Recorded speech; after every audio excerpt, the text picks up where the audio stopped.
Our next broadcast was a radio series of mystery and terror tales produced and directed by Jock McGregor for the Mutual Network between March 18th and September 9th of 1945. Each week after the sounding of the great gong, host Philip Clark observed that the mysteriously silent keeper of the book has opened the ponderous door to the secret vault wherein is kept the great sealed book in which is recorded all the secrets and mysteries of mankind throughout the ages.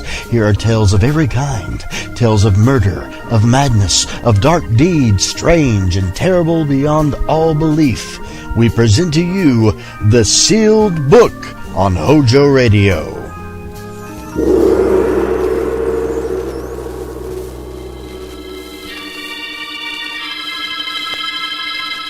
The Sealed Book.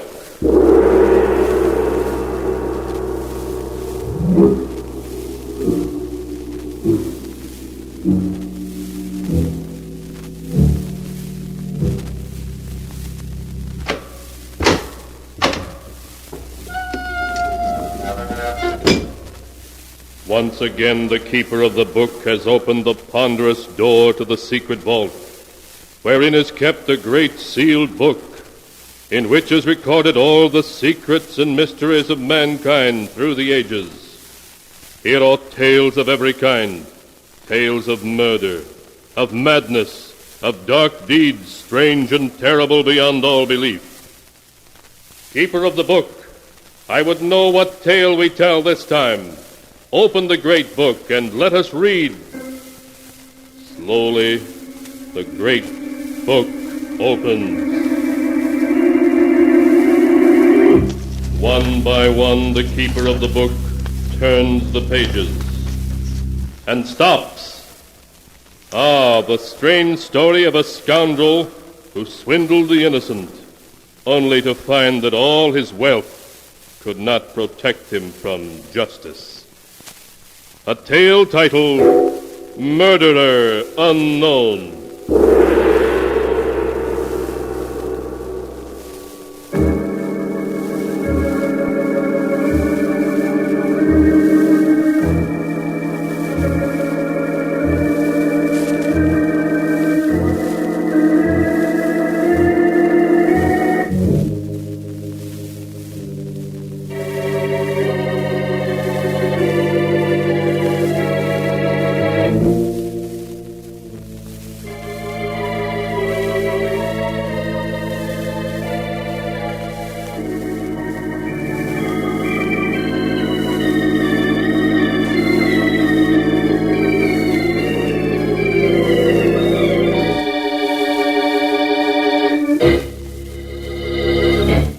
Here is the tale, Murderer Unknown, as it is written in the pages of the sealed book. Our story begins as Martin Scott enters the large and luxurious offices of Gerald Morgan. Scott, his face white and tense, is talking to Morgan's private secretary. But, Jason, I tell you, you've got to let me see him. I'm sorry, Mr. Scott, but Mr. Morgan can't be disturbed. But it's a matter of life and death, man. You can't... What's all the noise out here about? Oh, Gerald. Oh, it's you, Martin. Gerald, you've got to see me. It's something that concerns both of us. Concerns both of us? You forget you're no longer a partner in this firm. In spite of that, it concerns the two of us. All right, come into my office. You too, Jason. Yes, Mr. Morgan. Well, what is it, Martin? Yesterday morning, I received this letter in the mail. As it had a black border, I naturally thought it was just a death announcement. But when I opened it... Here, read it for yourself. You'll die first, Martin Scott. Then Gerald Morgan will die. There's no escape. Well, what about it?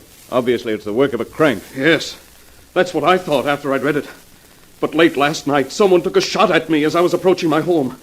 As you can see by this bullet hole in my hat, I had a rather close shave. Someone took a shot at you. But who? You must remember, Gerald, that when you took this company away from me, you also ruined almost 100 stockholders. My gaining control of this company was entirely within the law. Well, from what happened last night, it seems obvious one of the stockholders doesn't agree. Whether we like it or not, we have to combine against this threat. And exactly what do you propose? This morning, I hired a private detective, Philip Walker, to investigate. He wanted $200 for his fee, but I only had $100. And seeing that I'm a party of the second part in this threatening letter, you think it only fair I pay the other half of Mr. Walker's fee? Yes. That's reasonable enough. I'll send you a check for $100. Thank you. I'll keep in touch with you, Gerald. Yes, do. Goodbye, Martin. Goodbye. Goodbye, Jason. Goodbye, Mr. Scott. Well, Jason, you heard Mr. Scott's story. What do you think? Mr. Scott is a poor liar. Exactly, Jason. I'm very curious to know what Martin's next move in this little game will be. What was the name of that private detective he said he hired? Philip Walker. Ah, yes, Philip Walker. Have him call on me as soon as possible, Jason. There are a few things I'd like to discuss with Mr. Walker.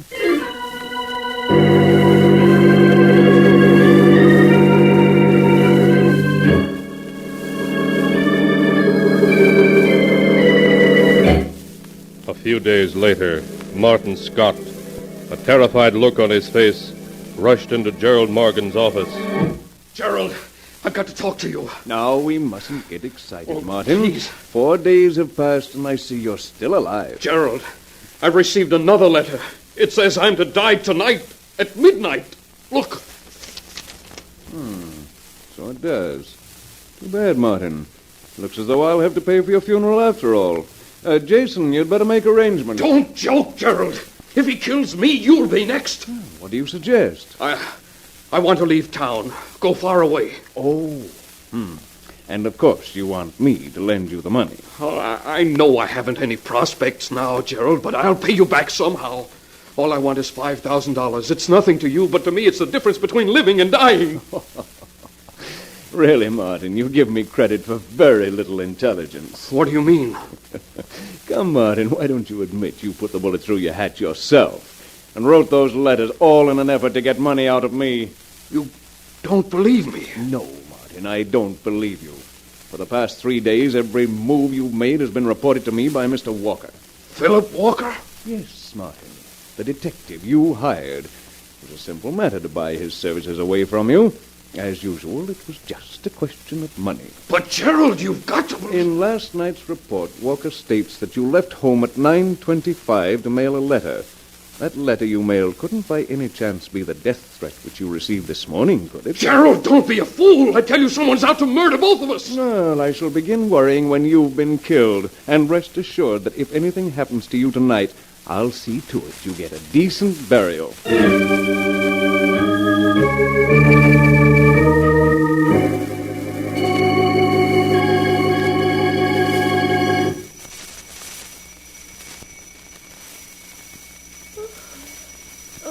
Gerald.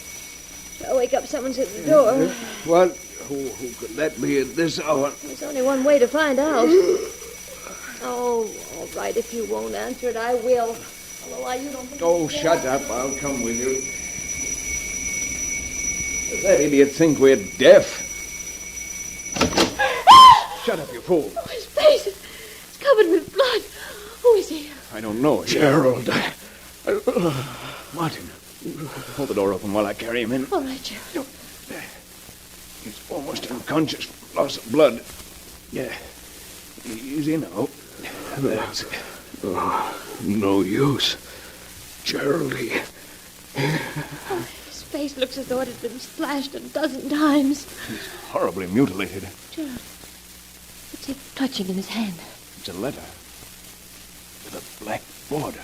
What's it say? Can you make it out? Difficult to read with the blood on it. It says, "This is the last letter you'll ever receive, Scott. Your time has come." Oh, Gerald, what does it mean? Stop asking so many questions and call Dr. Richards. Oh, all right. Martin, can you hear me? Gerald, at midnight, he came for me. Who, Martin, who? I never had a chance. Tell me, Martin, who did this to you? He said after I died, you would be next. But who, Martin, who? Dr. Richards will be right over, Gerald.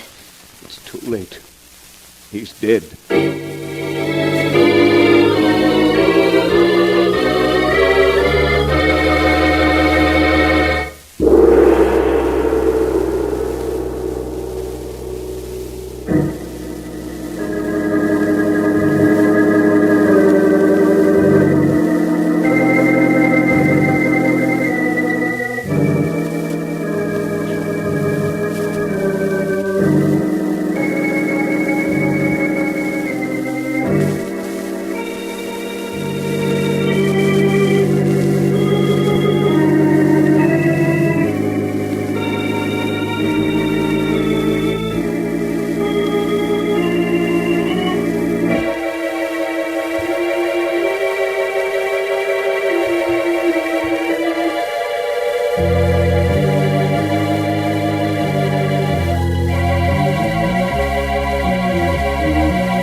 And now to continue the story, Murderer Unknown, as it is written in the sealed book. As Gerald Morgan drove to his office the morning following Martin Scott's death, he kept glancing over his shoulder nervously. A cold fear gripped him until he entered his office. Good morning, Mr. Morgan. Good morning, Jason. I read in the morning papers what happened to Mr. Scott. It came as quite a shock. Yes, I'm afraid I did Martin a grave injustice not believing his story. Why, look at the way he tried to warn me after he'd been mortally wounded. He wasn't able to name his assailant, was he? Unfortunately, no. He died just as he was about to name him. That's too bad. Yes, now I'm next. Whoever murdered isn't going to succeed in my case. I'm sure he won't. Mr. Walker is waiting to see you. I'll have him come in. Yes. Mr. Morgan will see you now, Mr. Walker. Good morning, Mr. Morgan. Good morning, Walker. Have a seat. Thank you. I read about what happened at your home last night. It's too bad you removed me from the case yesterday afternoon. What do you make of it, Walker? The manner in which Scott was so brutally murdered seems to suggest that the murderer is a maniac. And maniacs are dangerous, Mr. Morgan. If you're looking for a fat fee, you'll get it without trying to frighten me into it. Oh, I'm sorry, Mr. Morgan. I didn't mean... Never mind. Your one job is to catch the man who murdered Martin Scott and is out to get me. Yes, sir. Scott believed that one of the former stockholders of this company was after him. And now I'm of the same opinion. Yes, Mr. Morgan. Yeah. Here's a list of the stockholders. Hire as many assistants as you need. Spare no expense, but find Scott's murderer. We'll do our best, Mr. Morgan. Meanwhile, I'd better arrange a bodyguard for you. Pardon me, Mr. Morgan, but perhaps a trip somewhere might be wiser. Yes. Quite right, Jason. Even with a bodyguard, a man can be murdered. I think the idea of a trip, a long one, is an excellent suggestion.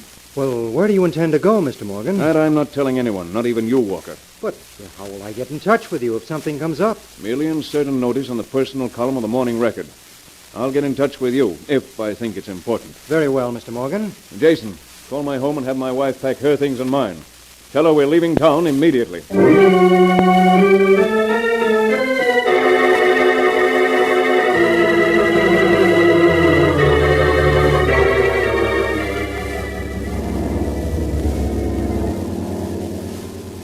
Now that we're well on our way, I feel much safer.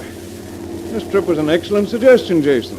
Pardon me, Mr. Morgan, but you haven't given me my course yet. I'm still flying due west. Oh, yes. Yeah.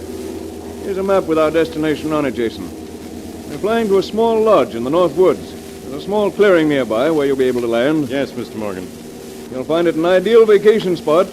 There will be perfect safety for Walker to catch Scott's murderer.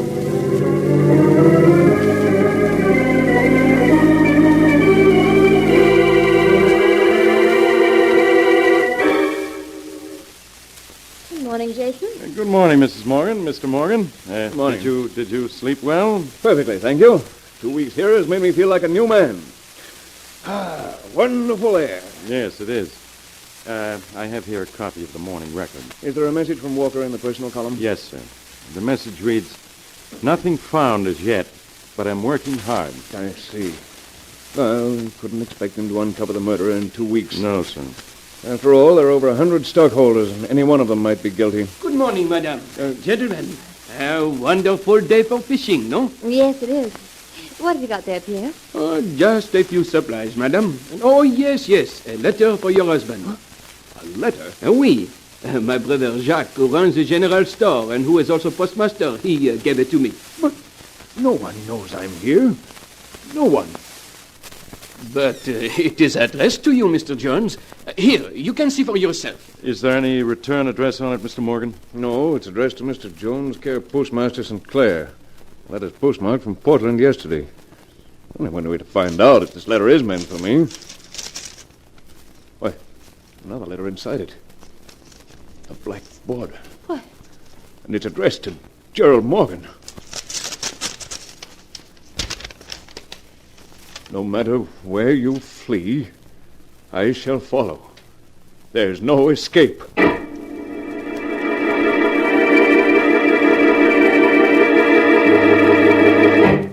A few minutes later, after a few bags had been hastily packed, a plane took off from a small clearing in the woods. Hour after hour it flew due southwest, and when the fuel was almost gone, it landed near a small village in Indiana. Gerald and his wife went to the only hotel in the village. Gerald, it was dreadful enough flying 1,000 miles in 8 hours, but it's too much to expect me to stay at a miserable inn like this. Just look at this room. Gabe, if you value that lovely white neck of yours, you'll do exactly as I say. We're staying at this inn because it's secluded and safe. Who is it? It's Jason. Oh, just a minute. Come in, Jason.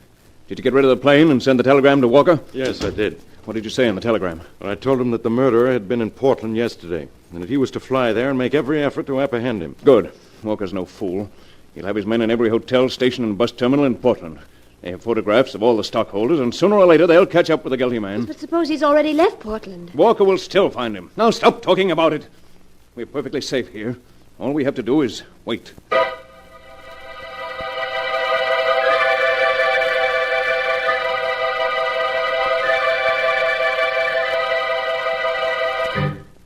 Jason, where's Gerald? He just went down to the bar to see if the morning record has arrived yet. Jason, Yes, dear. are you the one who's sending in those letters? Why, darling, what a question to ask the man you Oh, love. I'm sorry, Jason. I don't care what you do. Only promise me Be careful, someone's coming. Mr. Morgan, I see you were able to get a copy of the morning record. Anything in it from Walker? Yes, but it's all bad. They weren't able to find the murderer in Portland. That's too bad. I told him to spare no expense, and he let the murderer slip through his fingers. Ah, the fools. I'll answer it, sir. This letter came from Mr. Anderson. Thank you. Another letter. Yes, it was posted last night from Toledo. But how could he have known we were here? We left no trail. Should I open it? Yes. There's another envelope within it. The black border. Yes, it's addressed to you. Open it. See what he says. No matter where you flee, you can't escape me. Your time is drawing near.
And now to continue our story, as it is written in the sealed book. Less than 10 minutes after receiving the black-bordered letter, Gerald Morgan was fleeing for his life. Hour after hour, he raced his car through the Indiana countryside, stopping only for gas. He drove recklessly with fear in his eyes. Oh, Gerald, must you drive so fast? Several times we've almost had an accident. Be quiet. I'm stopping in the next garage. We're going to leave the car there. Leave the car? Yes, I'm not taking any chances of his tracing us through the license plates. But, Gerald, where are we? We're on the outskirts of Chicago. Now, Jason, we've got to be clever. We're separating. You're to go to the Westview Hotel and take a suite for yourself under an assumed name. Do you understand? Perfectly. Mrs. Morgan and I will slip into the suite after you've engaged it, with no one the wiser. And by the way, send a telegram to Walker and notify him that the murderer was in Toledo last night. And this time he must be caught.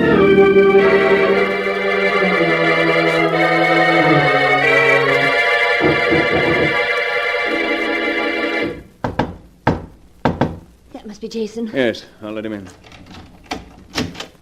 Were you able to get a copy of the morning record, Jason? Yes, I was. Give it to me. Let me see. Here we are. No success in Toledo. Will continue search. Oh, the fools. Another opportunity to catch him lost. How long do they think I can go on this way? I'm sure you can depend on Walker. Gerald, why don't you go and lie down for a little while? I'm perfectly all right. But you look tired. A little rest would do you good. Yes, I suppose it would. Call me if there's any word from Walker. Jason, come over to the window where he won't be able to hear us. What's the matter, Eve? You look so upset. Well, you saw the way he acted, Jason. He's losing his nerve, going to pieces. And when Gerald's frightened, he becomes violent, almost a maniac. What are you trying to say? Jason, you've got to stop sending him those letters. I tell you, it's dangerous. So, you really think I'm the one who's sending those letters to Who him, else huh? could it be? Yes, Jason. Who? Gerald! Mr. Morgan, what are you doing with that gun? You haven't answered my wife's question, Jason. I tell you, I know absolutely nothing about those letters. Really? Perhaps you haven't noticed, but there's another one just been slipped under our door. Oh, no, no. Yes, my dear. We'll see what this one says. As usual, there's another envelope inside it, and with a black border. Oh, Gerald, please don't open it. Don't, I can't stand it. Come, dear. It's only fair that I should know what it says as well as Jason. No matter where you flee, I'll find you. When the clock strikes midnight, you die. So, you two had decided to get rid of me tonight. No, Gerald, no. I tell you, I had nothing to do with the sending of those letters. Really, Jason, in all our travels, we left no trail behind. You two were the only ones who knew where I was. You must listen to me. I tell you, I had nothing to do with them. You're nothing. exceedingly clever, Jason. I've never denied that. With me out of the way, you could gain control of my company. Your accusation is absurd. If that's true, why should I have killed Martin Scott? He had nothing to do with the company anymore. Quite so, but with me dead, he might have gained control of the company instead of you. Therefore, you decided to remove the two of us. You've gambled, Jason, and lost. Gerald, why are you turning on the radio? We're parting company, my dear, and I feel the need of music. No, you can't shoot me. I tell you, I'm innocent. Gerald, I had nothing to do with this scheme. I swear I didn't. You wouldn't want the man you love to die alone, would you, my You dear? must listen to me. You must. I can prove I had no part in it if you'll only give me a chance. No.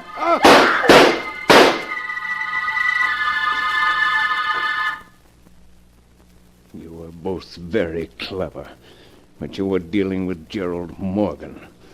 And you sent your last threatening letter. I've got to get out of here.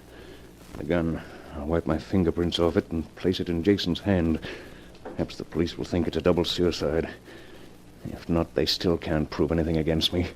No one saw me come to the hotel. No one even knows I'm in Chicago. I'll return home and get someone to act as my alibi. The police will never know... Who's that? Open up! It's the police!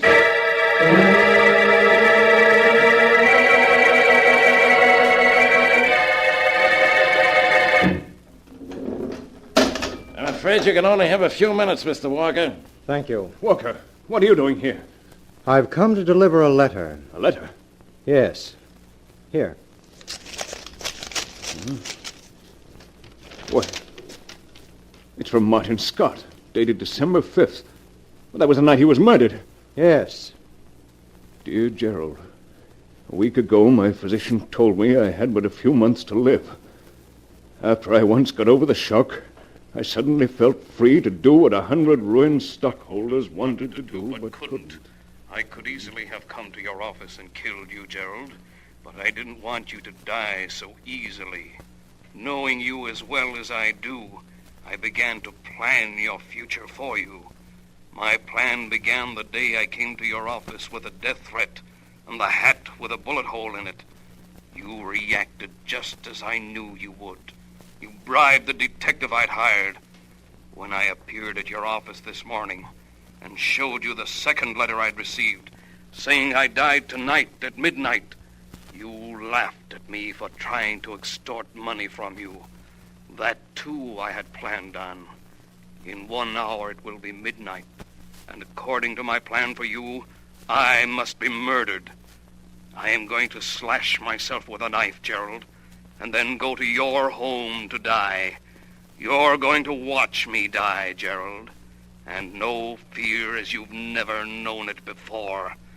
After I'm gone, you will begin to receive the same kind of threatening letters which I sent myself. You will run away, Gerald, but wherever you go, a letter will find you. You'll become insanely frightened, and in time you'll turn on the only person who could be logically betraying your movements, Jason. If Things work out as I planned, the great fear in you will drive you to kill him. When you're in prison, waiting for the end, you'll receive this letter, and at last know which one of the stockholders made you pay for your crimes. Martin Scott. No, it can't be.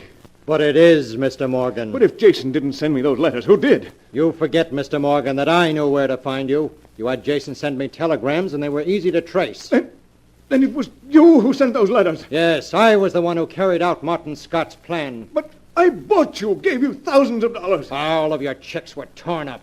Martin Scott was my friend. You can't do this to me.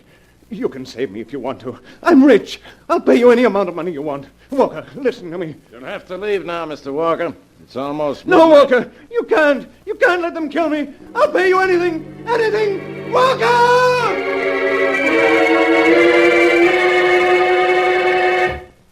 And so ends the tale, Murderer Unknown, as it is written in the sealed book.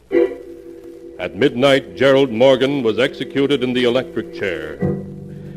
Twisted indeed are the strands of fate, in which destiny entangles mere mortals.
And now, keeper of the book, before you close the great volume, show us the tale we tell next time. This one. Ah, yes. The tale of a human derelict who one night stumbled into a pawn shop and there sold 5 years of his life to a strange and mysterious pawnbroker. The tale is called Time on My Hands.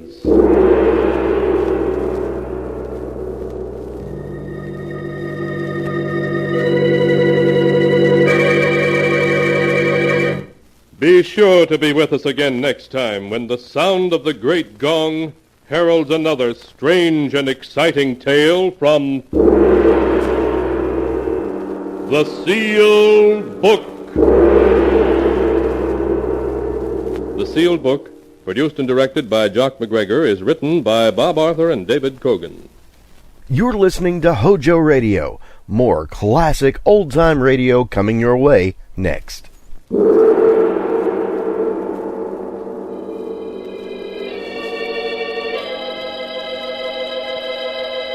The Sealed Book.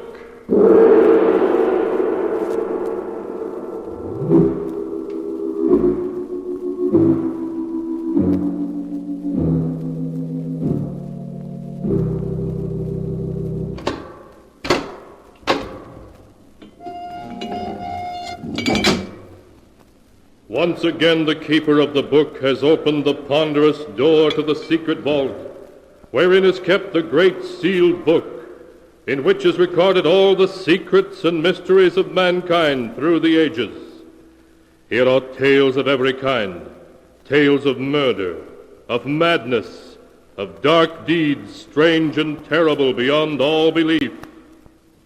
Keeper of the book, I would know what tale we tell this time. Open the great book and let us read. Slowly, the great book opens. One by one, the keeper of the book turns the pages and stops. Ah, the strange story of a man who was down and out and was willing to do anything for money. A tale titled Time on My Hands.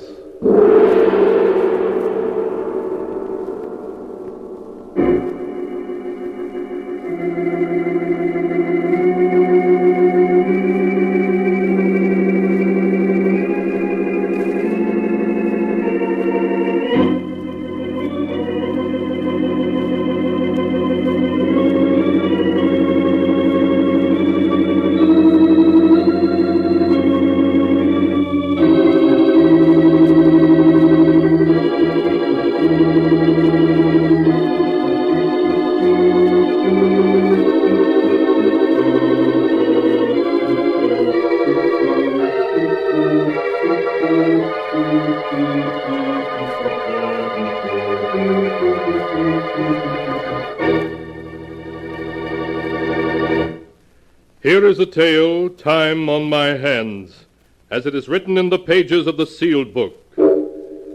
Our story begins in one of the cells of the state penitentiary.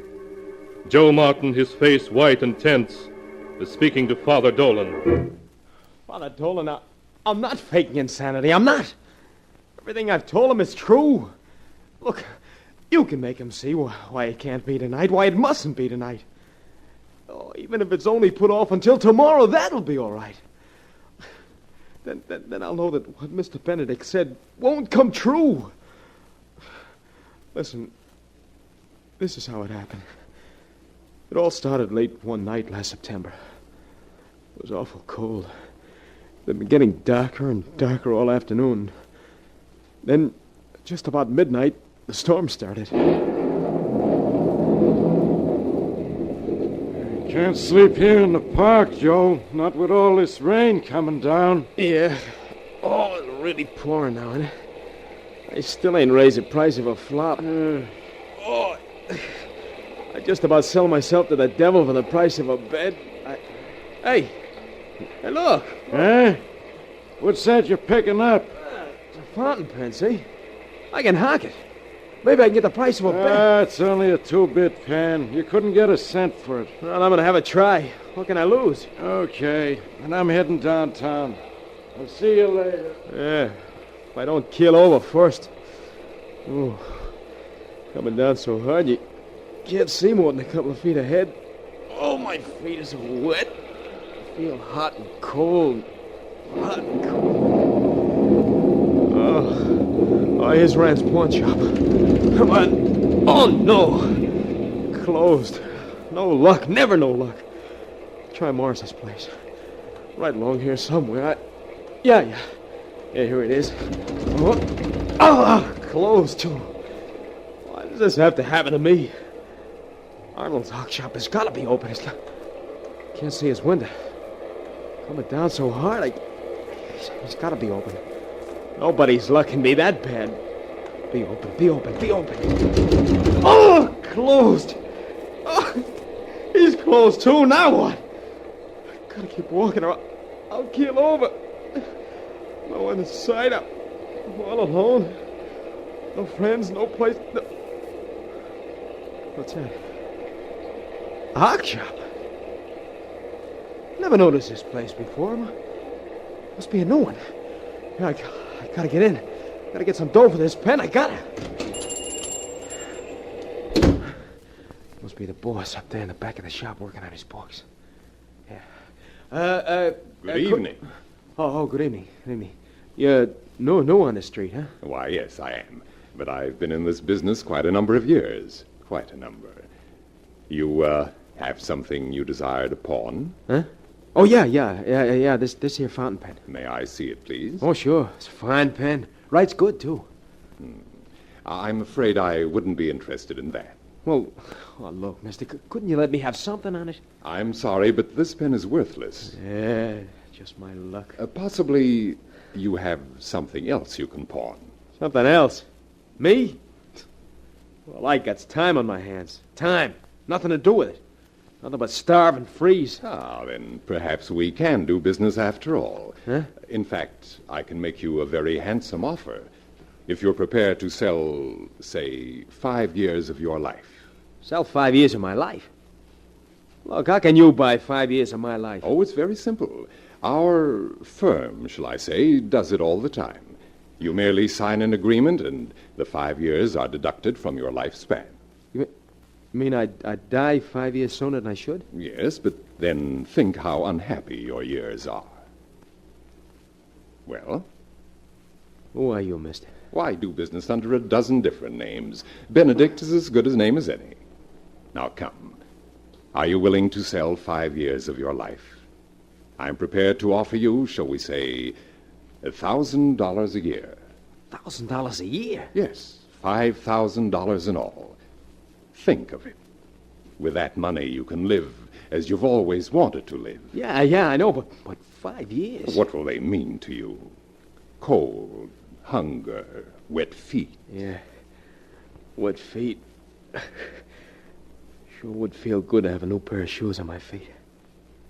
You got the money here, mister? Yes, I always pay in cash. $5,000, huh? Sure, why not? Why not, indeed? I'll have to look your record up in my files. What is your full name, please? Joseph Henry Martin. Let me see. Joseph Henry Martin. You mean you got my name in that file? Why, yes. We try to keep our records complete. You were born December the 22nd, 1912. Yeah. Your father's name was Richard. Your mother's name was Margaret. Yeah, you're right. Very well, Mr. Martin. Your record is satisfactory, and we can do business. If you'll just sign this form, please. Yeah, mister. This line, huh? Yes, please. Your name in full and the date. Joseph Henry Martin, October 5th. There. What about the dough? Of course. If you will just feel in the right-hand pocket of your coat. Money? A handful of $500 bills. Please count them to make sure the sum is correct, Mr. Martin. Yeah, be glad to. 1, 2, 3, 4, 5, 6, 7, 8, 9, 10. It's all there. $5,000. It's been a pleasure to do business with you, Mr. Martin. Good night. Huh? Oh, yeah. It's mutual. Good night. $5,000. Ah, I'm rich. Oh, am I going to have me a time?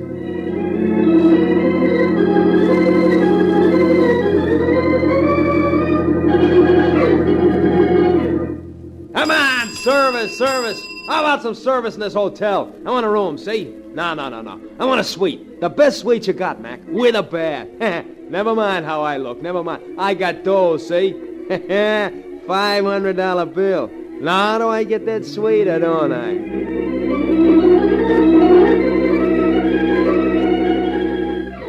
Six suits, brother. That's what I said. I want 6 suits. Tweed. Like them in the winter. Only with more color in them, see? When a guy's got dough, he wears tweeds. And I got dough, see?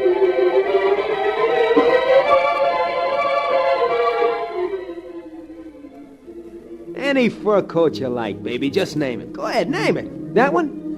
Okay, mister, wrap it up. Go on, you heard what the lady said.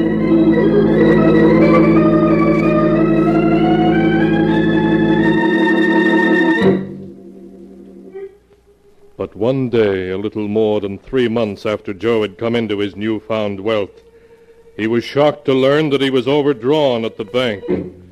It seemed the $5,000 was gone. Even more, he owed a hotel bill of $400. Late that night, Joe skipped his hotel and took up residence at a cheap boarding house. One by one, his possessions began to go.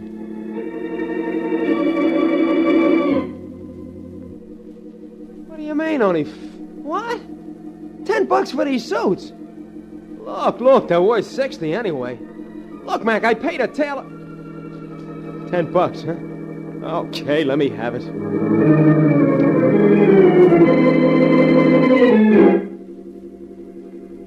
Only $1 for my hat. $1.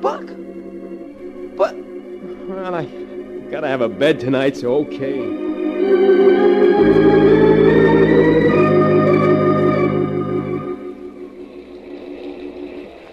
Say, Bud, can you help a fella that's down and out, huh? Huh? Can you help me out with a little something, mister, huh? Just a little...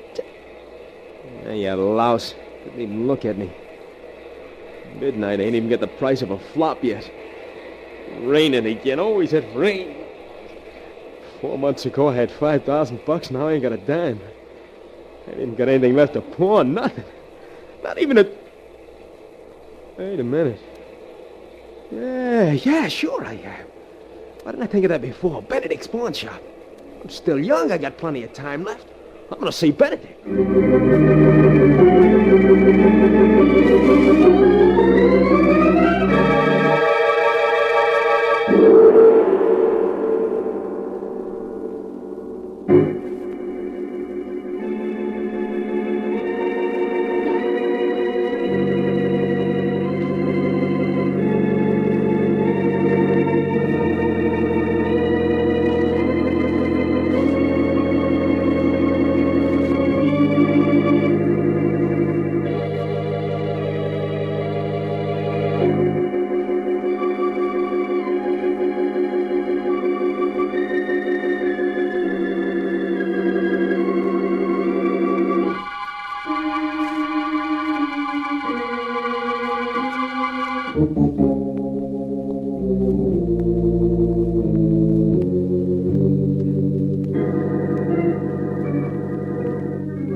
And now to continue the story, Time on My Hands, as it is written in the sealed book.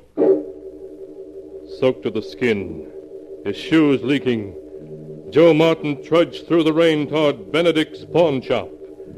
He peered anxiously ahead as he approached it.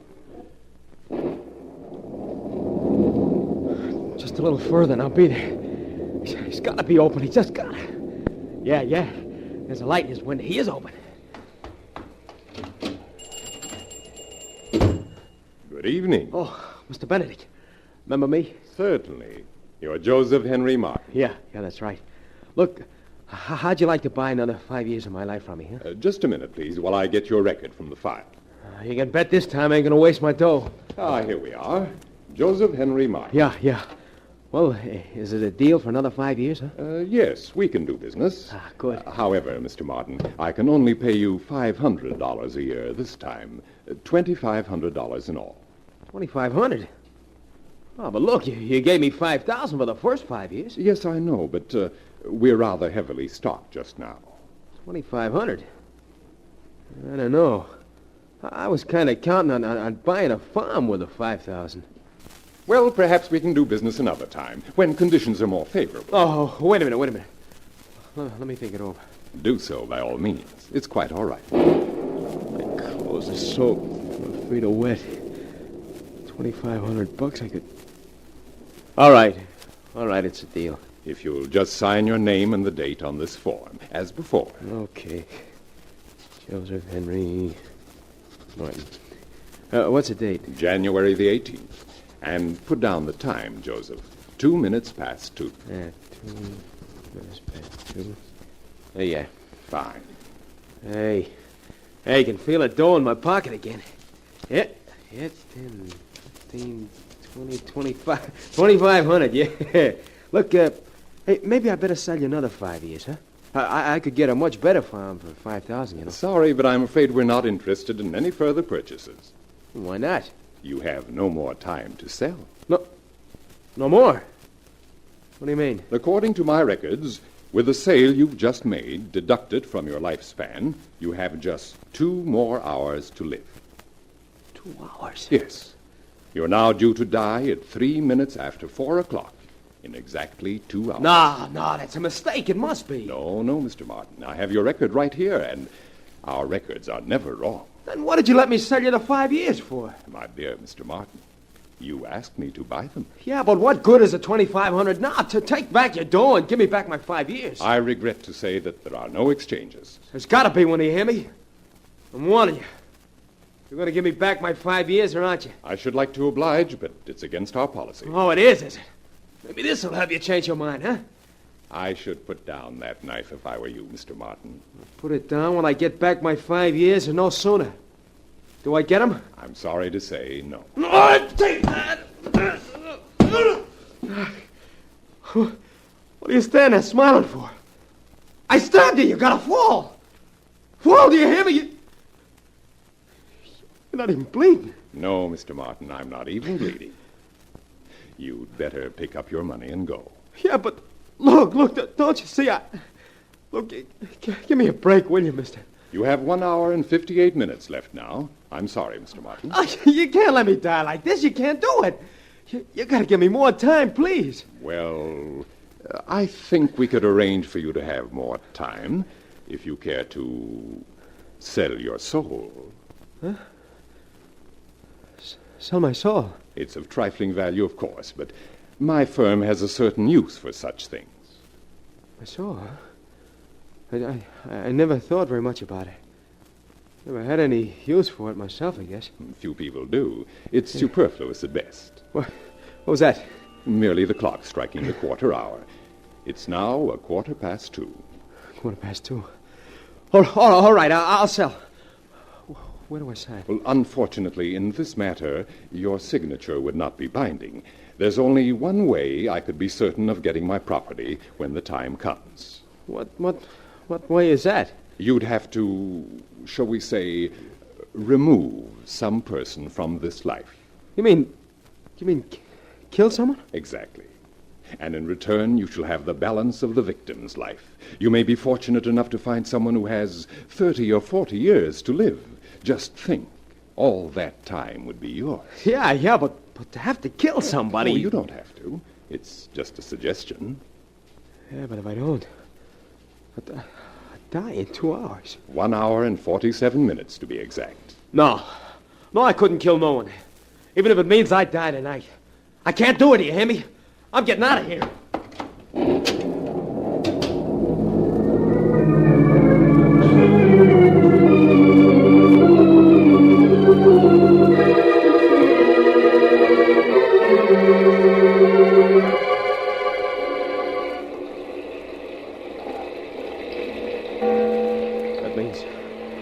That means 1 hour and 3 minutes to live.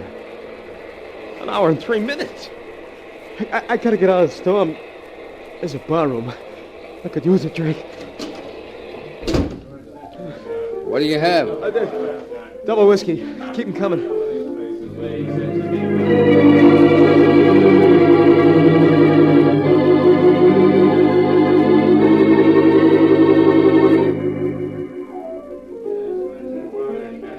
Let me have another. Say, pal, you already put away a bottle. Don't you think you had enough for one night? Look, you just keep setting them up. I'm paying for it, ain't I? Okay, it's your funeral. Don't say that! All right. I didn't mean nothing by it.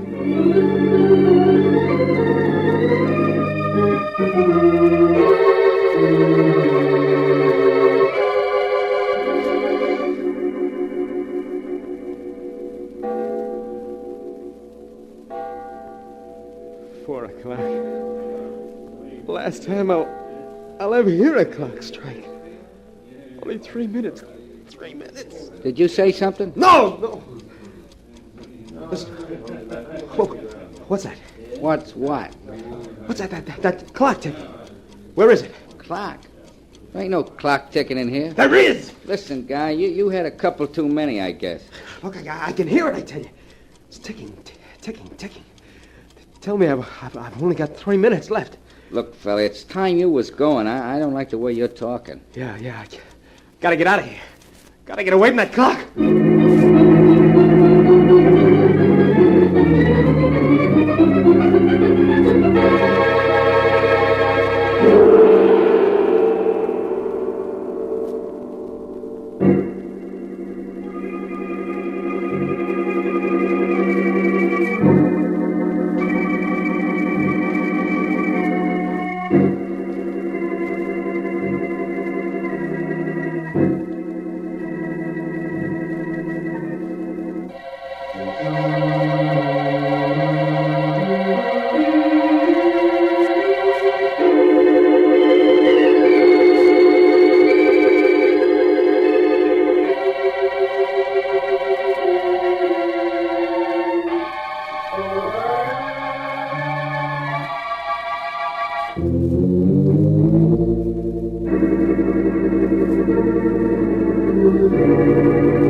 And now to continue the story, Time on My Hands, as it is written in the sealed book.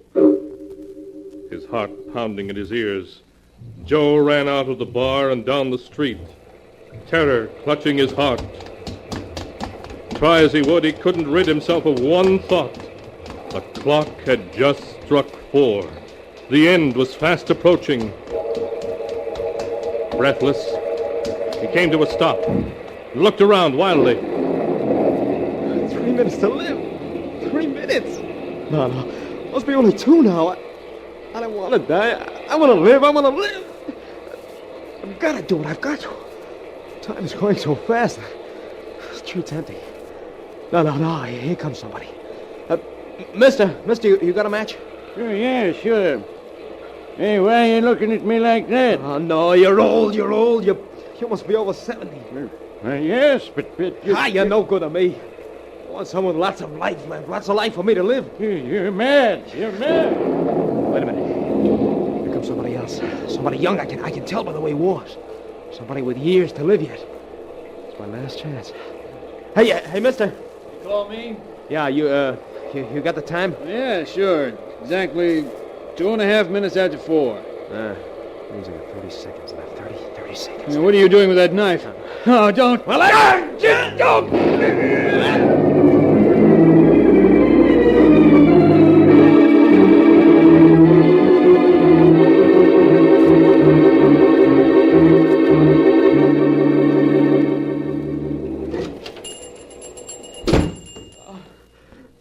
I've done it. I've done what you said. I killed a man. I kill him, do you hear me? I kill a man. Yes, I know you have. I'm a murderer. But you're alive. And as you see, it's 4:15. Yeah, I'm alive. And his time... I'm sure you'll put it to excellent use. Yeah. Took his wallet so as to get his name. Proved I did it. His name is Frank R. Caldwell. Frank R. Caldwell. I'll look it up in the files. He's young. He wanted to live, too, but I killed him. Frank R. Caldwell. Here it is. How much? How much time I got to live? Now, let me see. His file expires on August 20th. August 20th? What year? This year. This year? Yes. You've received just 7 months from him. 7 months? No, you must be wrong. He was so young. I'm sorry, but 7 months was all he had. Oh, no, he You'll can't. find our records are quite correct. So your card will be removed from our files at 10 minutes after 11 p.m. on August 20th. No. Ah, August 20th. Oh, that's wonderful. So that's what you've done to me. August 20th. Oh, no. August 20th. August 20th. That's the man who stopped me. Are you? Just a minute there. Yeah, that's the man, all right. He's the one that killed that poor boy. Yeah, come along, you. You're under arrest. August 20th is there.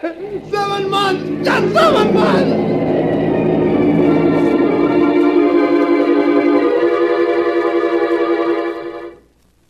Don't you see, Father Dolan?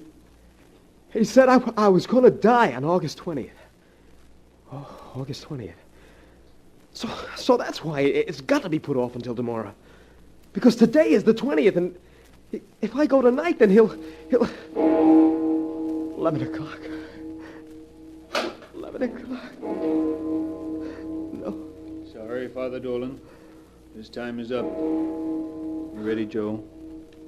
Yeah. Yeah, sure, Wooden. I'm ready. It's time for me to go, isn't it? Just the time he said I'd go.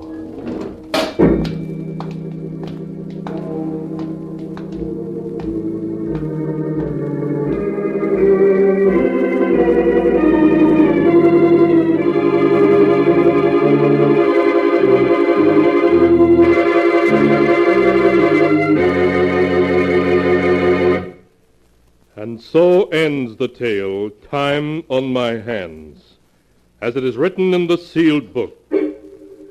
As Joe was strapped into the electric chair, there was a look of terror in his eyes. It was not death that terrified him, but the thought of Mr. Benedict. Mr. Benedict, who would be waiting for him.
And now, keeper of the book, before you close the great volume, show us the tale we tell next time. This one? Ah, yes. The tale of a man who committed the perfect murder, only to discover that every murder must be paid for. The tale is titled, Death Laughs Last.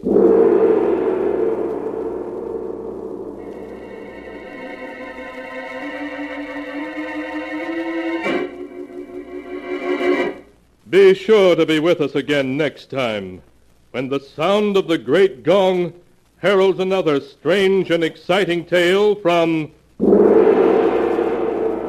the Sealed Book. The Sealed Book, produced and directed by Jock McGregor, is written by Bob Arthur and David Kogan. Our next broadcast is a supernatural fantasy series that ran from 1943 through 1945. There were 78 episodes produced altogether. The show's strength was stories from famous writers of the two genres, including Robert Louis Stevenson, Victor Hugo, Edgar Allan Poe, and even Charles Dickens. One of the more unusual aspects of the show was that there was no music, other than between scenes. Some have claimed that this lack of music helps to keep the show from being dated, as it remains fresh to this day. We present to you The Weird Circle on HOJO Radio.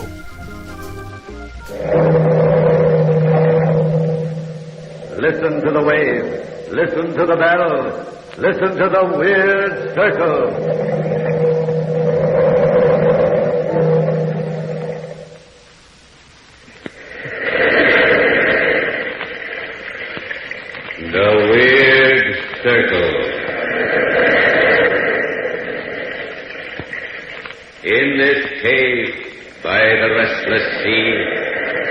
are met to call from out the past stories strange and weird. Bellkeeper, toll the bell, so all may know we are gathered again in the Weird Circle.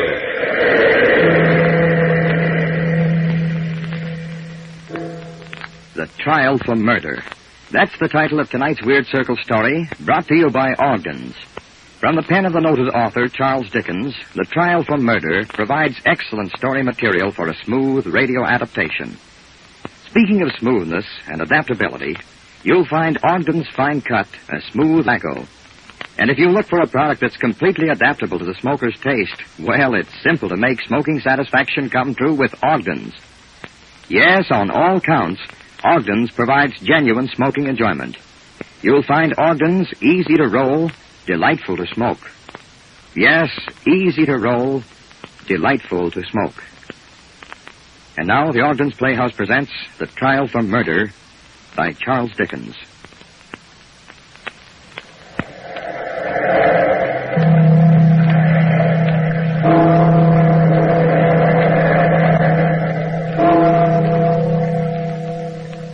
Out of the past, phantoms of a world gone by, speak again the immortal tale, The Trial for Murder.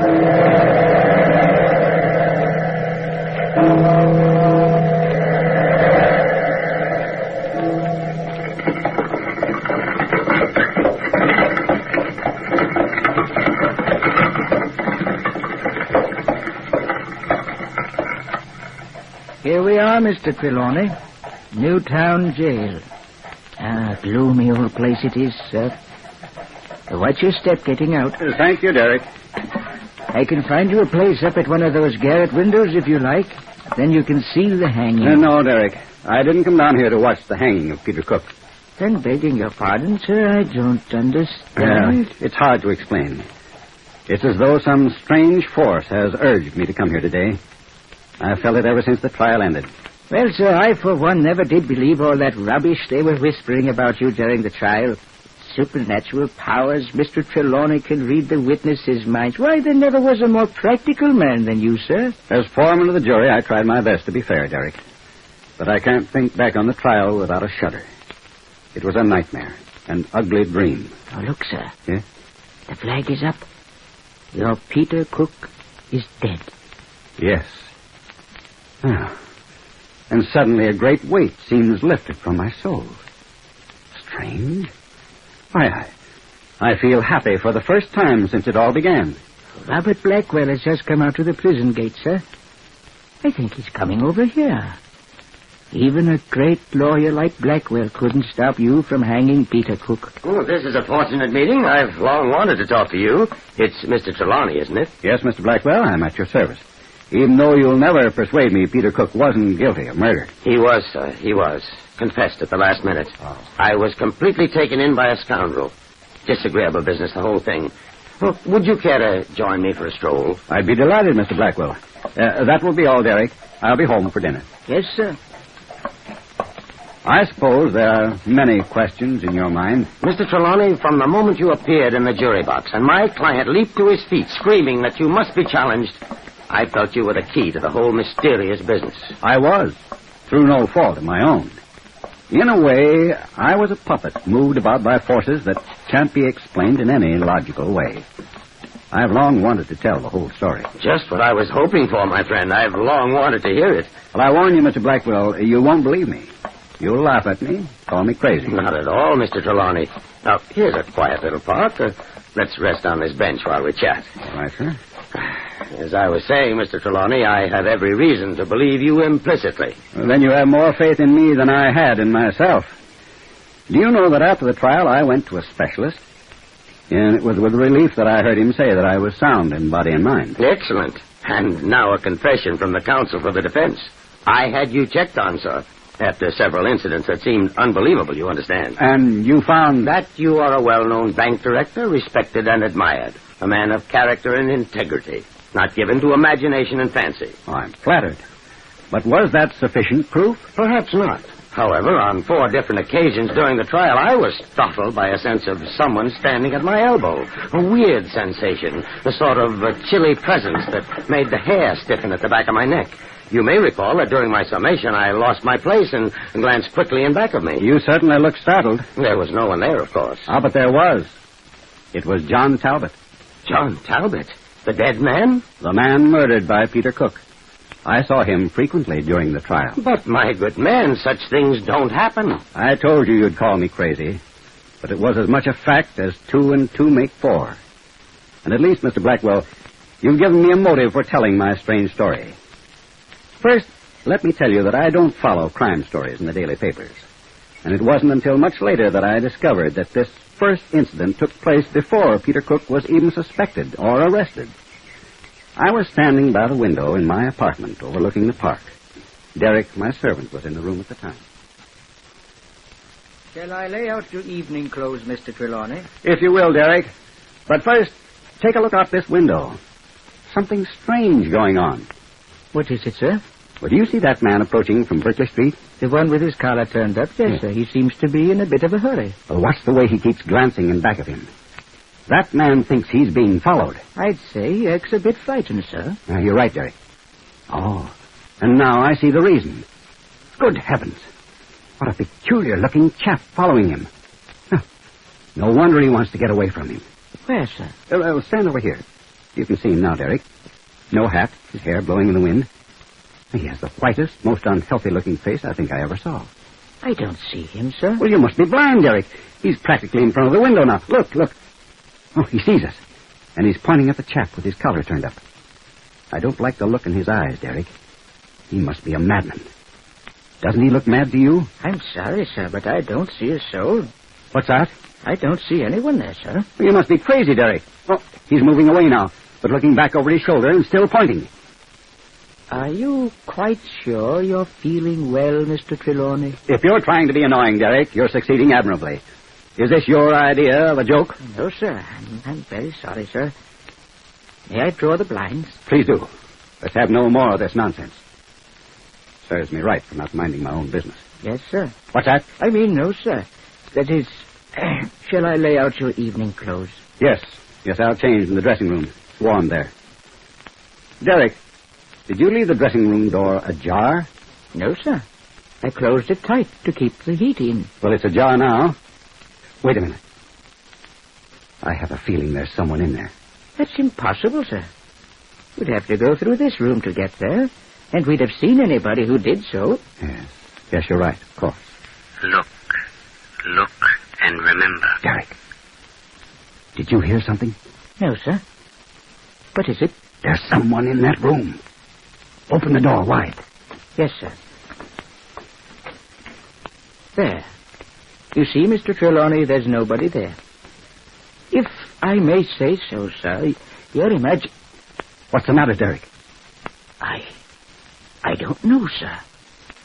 All of a sudden, I felt cold. Sort of a chill came over me. You didn't see anyone in there when I opened the door, did you, sir? I thought I did. Just for a flash. It was the white-faced man I saw on the street a moment ago. And that's the truth, as you recall it, looking back? I'm certain of it. Moreover, Derek came to believe me. That chill of death that he felt convinced him. It's odd that neither one of us connected the incident in any way with the summons for jury duty that he brought to me at breakfast the next morning. As a busy man, I was merely annoyed with what I thought would be some dull civil case. But several days later, I arrived at the courthouse. I remembered so clearly the dim, gaslit passageways to the court. I remember that black, heavy fog hanging like murky curtains outside the great windows. I think I moved as one in a dream until you and the prosecutor started examining the jurors. As I stepped into the box, I remember your client, Peter Cook, leaping to his feet. I demand that you challenge that man, Mr. Blackwood. He'll hang me, sure. I want a fair trial. I demand that you challenge him. Please, Mr. Cook. Your Honor, I ask your forgiveness for this outburst. My client is unstrung. With your permission, however, I will examine the juror. Your name, sir? Hugh Trelawney. Do you know the defendant, Peter Cook? No, sir. Never saw him before? I believe I saw him in front of my home several days ago. He was being followed at the time. At least he looks like the man I have in mind. I'm sure I don't need to remind you that you're under oath, sir. Now, my client seems to believe that you are prejudiced against him in some way. Is that true? I know absolutely nothing about him. So far as I know, I've never spoken to him or read anything about the case. I have no personal interest in the matter whatsoever. Your Honor, my client, Peter Cook, seems to have been a bit hasty in his remarks. I feel he's made a mistake. I withdraw my challenge. And this incident, which you'll recall, Mr. Blackwell, was the first inkling I had of any connection between the scene in front of my home and the trial. Naturally, at that point, I felt attention had been centered on me unfairly. It wasn't until the prosecution had started its case that I discovered the further link. The prosecutor was speaking at the time, I recall. The state submits this locket as Exhibit A. I shall ask each juror to examine it carefully. There are several interesting points about it.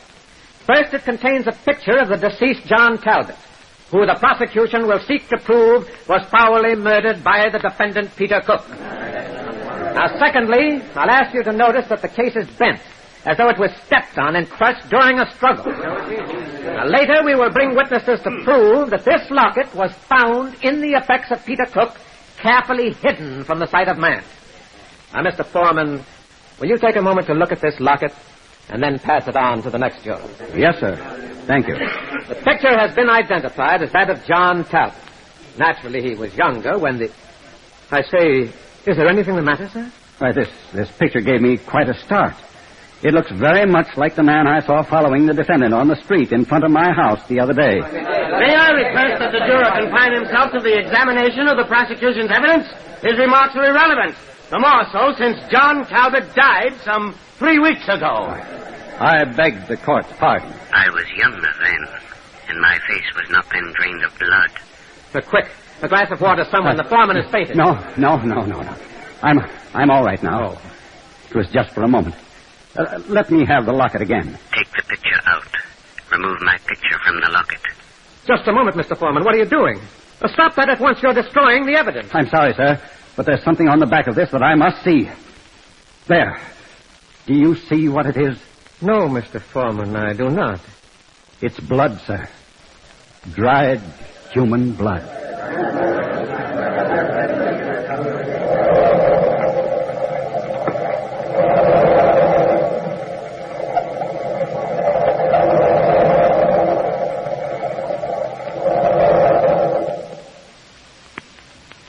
In Charles Dickens, we meet a writer of many facets and strange parallels. An author with the faculty of applying his genius to all fields of plot, from a tender, romantic turn to such a story as we hear tonight. The story of a juryman invested with incredible and supernatural powers of judgment. Friends, the judgment of the Canadian roll-your-own smokers jury regarding the excellence of Ogden's fine-cut tobacco has been unanimous. Yes, ask the person who likes to roll his own cigarettes to name his choice of tobacco, and it's almost certain that his verdict will be Ogden's. You see, Ogden's has been pleasing the majority of roll-your-own smokers and making new friends right down through the years. Try Ogden's. Taste the rich, mellow goodness of tobaccos that are sun-ripened for absolute smoking satisfaction. You'll find Ogden's easy to roll, delightful to smoke. Yes, easy to roll, delightful to smoke. Back now to Hugh Trelawney and the trial for murder. Trelawney has found that of all those concerned in the trial, he alone can see and hear the ghost of the murdered man, John Talbot. As foreman of the jury, his questions have revealed important evidence against the defendant, Peter Cook. Right now, he's explaining to the prosecutor how this mysterious voice guided the course of the trial.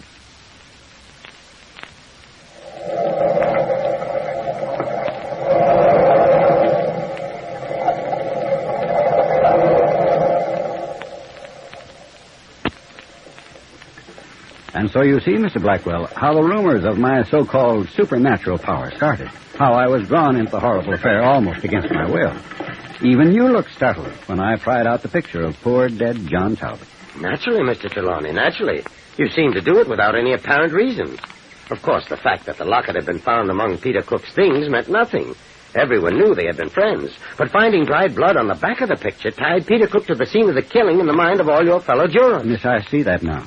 At the time, I was only doing what the voice told me to do. Now, this voice, At any time during the trial, did any of your fellow jurors see or hear the murdered man? There was no doubt that the murdered man, this ghost of mine, made his presence known to others than myself. Other jurors told me afterward that they had awful dreams in which the figure appeared and told them that Peter Cook must die. It was this fact that kept me sane. As long as others felt some disturbance, I knew it was not my imagination leading me astray. For instance, nearly every night of the trial I saw his ghastly figure at the tavern. But each night that I saw him, some juror would awake, screaming with fear, to tell of dreaming of John Talbot. But as long as I was the only one who actually saw or heard him, I could not risk my reputation by speaking up. It must have been a horrible week, sir. Then you do believe my story, Mr. Blackwell? I do, sir, and I'll tell you why when you finish it. Well, it was after you started the defense of Peter Cook that I began to hear the voice more frequently. You, of course, recall your star witness, the young woman who lived in the same building as Peter Cook and John Talbot? Indeed, I do. Her name was Alice Hawkins. She started out as an excellent character witness for my client, but you soon put a stop to that. I remember the afternoon when you first started questioning her. I heard the voice several times as the testimony went on. It seemed impossible that others could not hear it, too. But I know now that no one did. Since she was your witness, I recall you were using a gentle, friendly method of questioning. Tell us again, my dear, how long you have known the defendant, Peter Cook. Over 2 years, sir. And you say that in all that time you never knew him to do an unkind act. Was he on good terms with that unfortunate man, John Talbot? Well, they were very friendly, sir.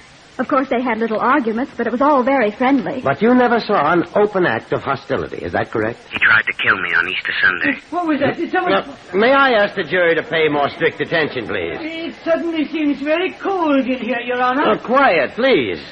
Now, in short, Miss Hawkins, you never saw signs of anything except friendship between the two men? Mr. Cook is a good, fine man, sir. She loves him. She would lie for him. Your witness, Mr. Prosecutor. May I ask another question, Your Honor? I object, Your Honor. The foreman of the jury has constantly interrupted this trial. Your question seems to have had an important bearing on this case so far, Mr. Trelawney. You may speak. Just two things I'm impelled to ask. First, isn't this young lady in love with the defendant? And second, didn't the defendant make an attempt on the life of John Talbot on Easter Sunday last? I object, Your Honor. This man has no right. Miss Hawkins, please answer these questions. And remember, you're under oath. Are you in love with Peter Cook? Well, what if I am? Is there anything wrong with that? Well, it makes you a rather doubtful character witness, I should say. And more important, what about this other attempt on John Talbot's life? That's a lie. What's a lie? Nobody tried to kill him. Well, what did happen then on Easter Sunday? He almost met with a bad accident. How did it happen? All three of us had gone to church. Afterwards, we decided to climb the cathedral tower for the view. On the way down, John Talbot slipped and fell. If he hadn't caught hold of the railing almost immediately, he would have... He would have plunged to his death. Is that correct? Yes, sir. But it was only an accident. I'm sure it was. And did the friendly relations you've mentioned continue after this accident? Well, not exactly. And why not? Tell us the reason. No, I won't. I won't tell you anything more. My dear girl, a man has died. Another man is on trial for his life. You must tell us everything you know, or you'll find yourself in a very unhappy position. Now, you've already hinted that friendly relations were strained between the two men after this time. Why? He accused Peter Cook of pushing him down the stairs. But he didn't do it. I'm sure he didn't do it. You, Trelawney, you have set them on the path of truth. It was at this point, Mr. Trelawney, that I had my agents look into your background. Two simple questions from the foreman of the jury, and the prosecution starts to upset my whole defense. Naturally, I didn't suspect the murdered man was working at your elbow. Did he actually call you by name? That was the first time, Mr. Blackwell. And though I was familiar with that ghostly voice by then, it gave me a start, I can tell you. Nevertheless, I believe Peter Cook would be a free man today instead of dangling at the end of a rope in Newton jail if it hadn't been for the next day, Mr. Trelawney. Yes, I'm inclined to agree, Mr. Blackwell. Your suicide theory was built up ingeniously with the doctor's testimony. I know you believed it to have been a fact at the time, because there was a ring of sincerity in your voice. You will note, gentlemen of the jury, that everything Dr. Croydon has said points to suicide. John Talbot, the deceased, was an unhappy man. He had come mistakenly to believe that his friend, his best friend, had made an attempt on his life. He knew that he had lost the woman he loved to that friend. The good doctor has shown how the wound could have been self-inflicted by a man holding the razor in his left hand. We know John Talbot was left-handed. And in that case, it makes it possible that he did commit suicide. Your Honor, I beg of you to let me speak. Again? Your Honor, if the foreman of the jury has deeper knowledge of this case, I ask that he be Mr. made... Blackwell, I have no knowledge of the case other than what I've heard here in this room. But I am impelled to ask that young woman, Alice Hawkins, that she be recalled and questioned further. She can tell us whether or not it would have been possible for John Talbot to meet his death by his own hand. The clerk will recall the witness. This is most irregular, Your Honor. Well, Your Honor, if it will further justice, I'm sure my learned colleague, Mr. Blackwell, will have no objection. I'll cross-examine after you finish with your witness, Mr. Blackwell. I have no questions, Mr. Prosecutor. I am confident she can throw no further light on the case. Very well, Mr. Blackwell. Now, Miss Hawkins, is it true that the deceased was left-handed? Yes, sir, he was. He wrote letters and performed all the regular little routines of life with his left hand. Yes, sir, he did. Well, then I fail to see what the foreman of the jury... In other words, Miss Hawkins, he could have easily cut his own throat with his left hand, couldn't he? Well, speak up, my girl. No, sir. It would have been impossible. You have done well, Trelawney. You have done well. You see, sir, it was this way. I don't think anyone knew about it but me. John Talbot was very sensitive about it. Although he was left-handed, there were many things he did only with his right hand. One day he told me. He had an accident while a boy, and though he could still write and use his left hand, he could never lift it above his shoulder. And so, Mr. Blackwell, as you recall, the trial came to an end. The jury withdrew to the great room in the tavern to reach their verdict.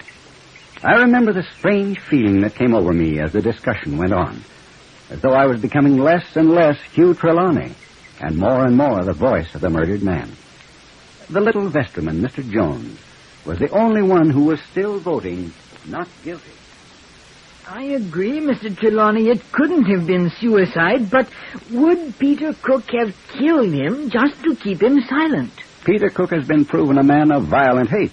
I know all that. I know that he was about to marry Alice Hawkins and that he had another wife in existence. I know that the dead man had threatened to expose him, but is that enough? Always keep in mind that John Talbot loved Alice Hawkins, too. Mm-hmm. When he found out that Cook was leading her on, his reaction would have been violent. Mm-hmm. His threat to expose Peter Cook would have caused strong hate between them. I still don't see the picture. Why, who blew out the candle? Light it quickly. Oh, I wish I were out of this business. You, Trelawney, talk to this man. There, that's better. Why couldn't they give us more than one candle? Why, it frightened you too, Mr. Trelawney. Why, you're white as a ghost. Listen carefully, Mr. Jones. I'll try to set the picture for you. Morning. It might have been the morning of the murder. Peter Cook came to my room. Peter Cook comes to John Talbot's room. He threatened me. He threatens Talbot's life unless he changes his mind about exposing him to Alice Hawkins. I loved her. Deeply. He loves her deeply. To hear Peter Cook speak of her lightly infuriated him. He tells Peter Cook that he intends to reveal him as he is. A man already married who intends to wreck her life by this despicable trick. A man petty, mean, selfish, with murder in his heart. The room is tense with hate. The fury of frustration burns in the eyes of Peter Cook. He sees the razor near at hand. It takes but a moment. With the strength and quickness born of hate, he moves. The morning sun looks in. Looks in on the lifeless body of John Talbot. Why, it's uncanny. You might have been there yourself. Why, your whole story, even your voice sounded different. Yes, I can see it now. So clearly that it frightens me. Look, I'm shivering. The very coldness of death is in the air. Let us give the verdict quickly. Peter Cook is guilty. We filed back across the street into the old courthouse. Across the street in the rain, with a growl of thunder in our ears. The dim, gas-lit courtroom was deserted except for the officials and the judge. I stood in the jury box, my heart pounding, my mind reeling. Your verdict, gentlemen. Guilty, Your Honor. Peter Cook will die. You are free, you Trelawney. You are free. And my life has been perfectly natural and normal since I heard the words, "You are free, Hugh Trelawney. You are free." Strange. And although Peter Cook never saw or heard this presence, he knew he was doomed from the day you stepped into the jury box. He knew he would be found guilty. He did, Mr. Trelawney, he did. In the confusion that followed the verdict, the judge and I were the only ones to hear what he had to say when sentence was pronounced. Did it have to do with my strange part in the trial? It convinced me that a supernatural force had been at work since the beginning. When the death sentence was passed upon him, Peter Cook said to the judge, "Your Honor, I knew I was a doomed man when the foreman of my jury came into the box. I knew he would never let me off because, before I was arrested, he somehow got to my bedside in a dream one night, woke me, and put a rope around my neck."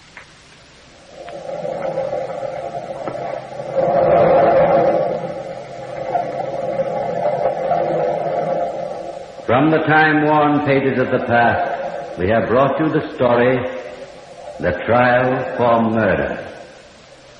Bellkeeper, toll the bell.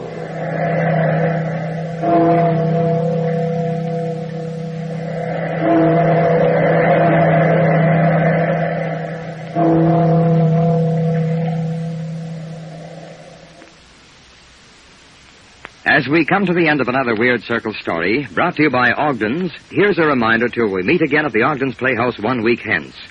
There's a full week ahead during which smoking enjoyment will make your working and leisure hours brighter. If you roll your own cigarettes, make sure of getting the most out of your smoking by turning to Ogden's. Yes, follow the rule of the smoker who knows a good thing. Make your choice Ogden's Fine Cut Tobacco. You'll find Ogden's easy to roll, delightful to smoke. Yes, easy to roll, delightful to smoke. Next week at this time, another Weird Circle story, The Werewolf by Frederick Marriott. Be sure to join us.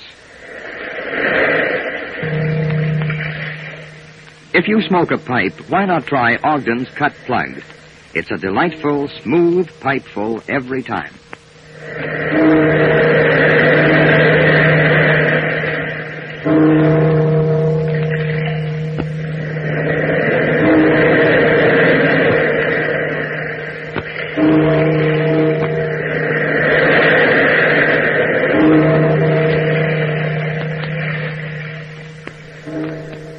You're listening to HOJO Radio. Stay tuned. Can the dead return to life? Listen to the Weird Circle.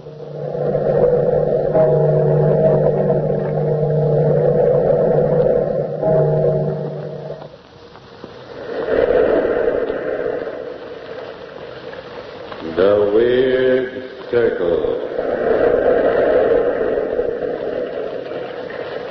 In this cave by the restless sea, we are met to call from out the past stories strange and weird. Bellkeeper, toll the bell, so all may know we are gathered again in the Weird Circle. This is Weird Circle time at the Ogden's Playhouse. Tonight we are to hear a radio adaptation of the Frederick Marriott story, The Werewolf. There's an eerie and unusual atmosphere to this story which makes it a good choice for this Weird Circle series. It's a story that recommends itself for good listening. In its own field, Ogden's Fine Cut Tobacco is the recommended choice for good smoking when rolling your own cigarettes. There's no substitute for quality. That's why Ogden's wins consistent top preference. Ogden's is the choice of smokers who demand the best. Try a package. You'll find Ogden's easy to roll, delightful to smoke. Yes, easy to roll, delightful to smoke. And now our story, The Werewolf, by Frederick Marriott.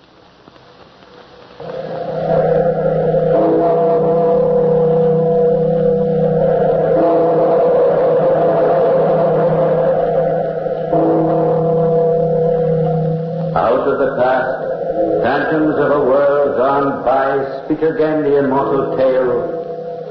The werewolf.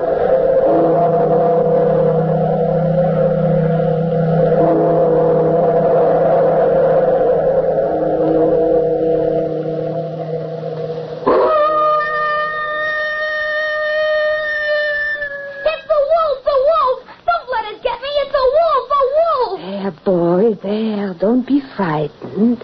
It's only our neighbor's dog baying at the moon. Go to sleep. You are safe here with my husband and me. Where are you, good wife? Here. Shh. The boy is trying to sleep. What news of his father? Peace to his soul. He was raving mad by the time I got him to the hospital. It was brain fever. How's the boy? Poor little lad. He says they walked all the way from the Harz Mountains. And he's only 11. He was starved. Ate his supper as if he'd never seen food. There's tragedy back of all this, good wife. When the boy stopped me on the road and asked for help, there was terror in his eyes. The wolf! Help me! Oh, help me! Oh, quiet, boy, quiet. Nothing to fear. You're safe here by the sea. There are no wolves here. Just lie quietly, boy. I want to talk to you. Yes, sir. By what name are you called? Herman. Herman Kearns.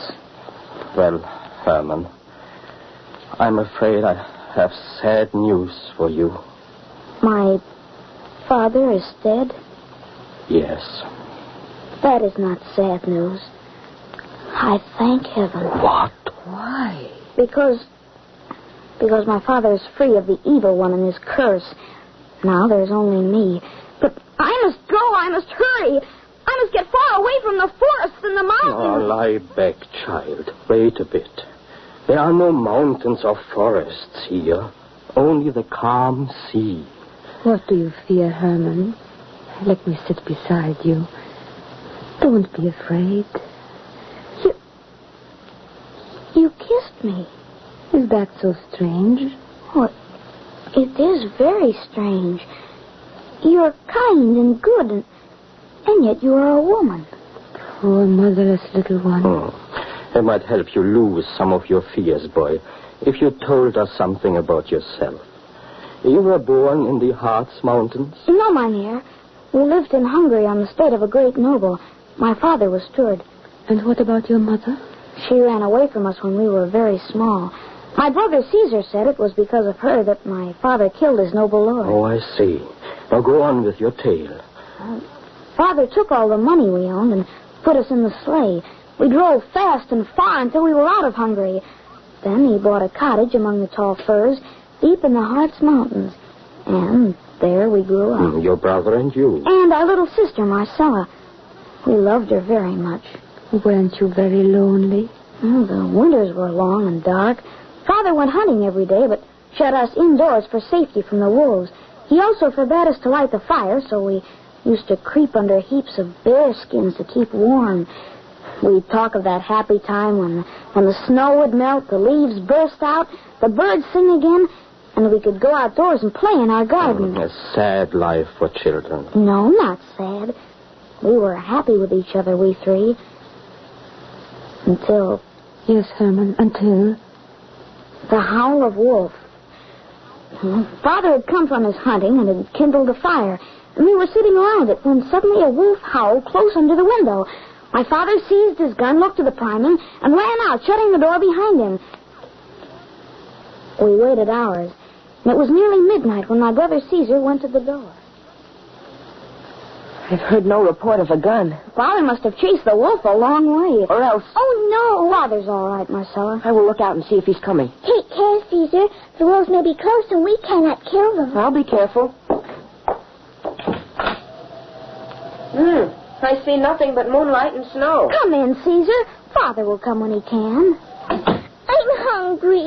We've had no supper, but we'll be punished if we do not wait. Father will be glad to have food ready. Let's cook it for him and for ourselves. Very well, I'll get down some venison. But Marcella, can you dress it? Surely. Haven't I often helped Father? Get the iron pot, Herman. There. I've cut off lots of slices.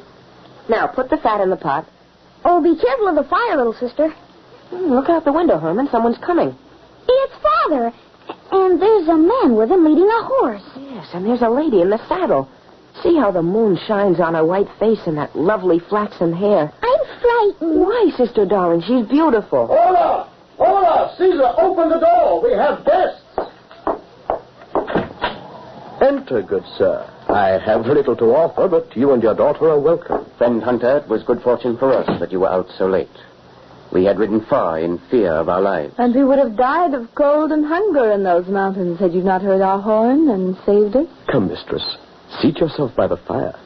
The warmth is pleasant. And the smell of food is pleasanter still. You have young cooks here, Mynheer. Yes, these are my children. Caesar, Herman, and Marcella. Welcome, sir. We have supper already, Father. Before I eat, I must put up my horse. Oh, I will take care of him. Let me go with you. You needn't trouble. But if you like, come along. I have a shed outside. What fine boys you are. Come close to me. Good strong arm. Sturdy shoulder. Why do you tremble, lad? You're so white and shining. There's no reason to fear me. You're a stranger. I'm not strange. We should be friends, But where's the little girl? She's afraid. I think she's hidden herself in bed. Gone to bed without any supper? She must have been a bad little girl. She is not bad, lady. No, she's good.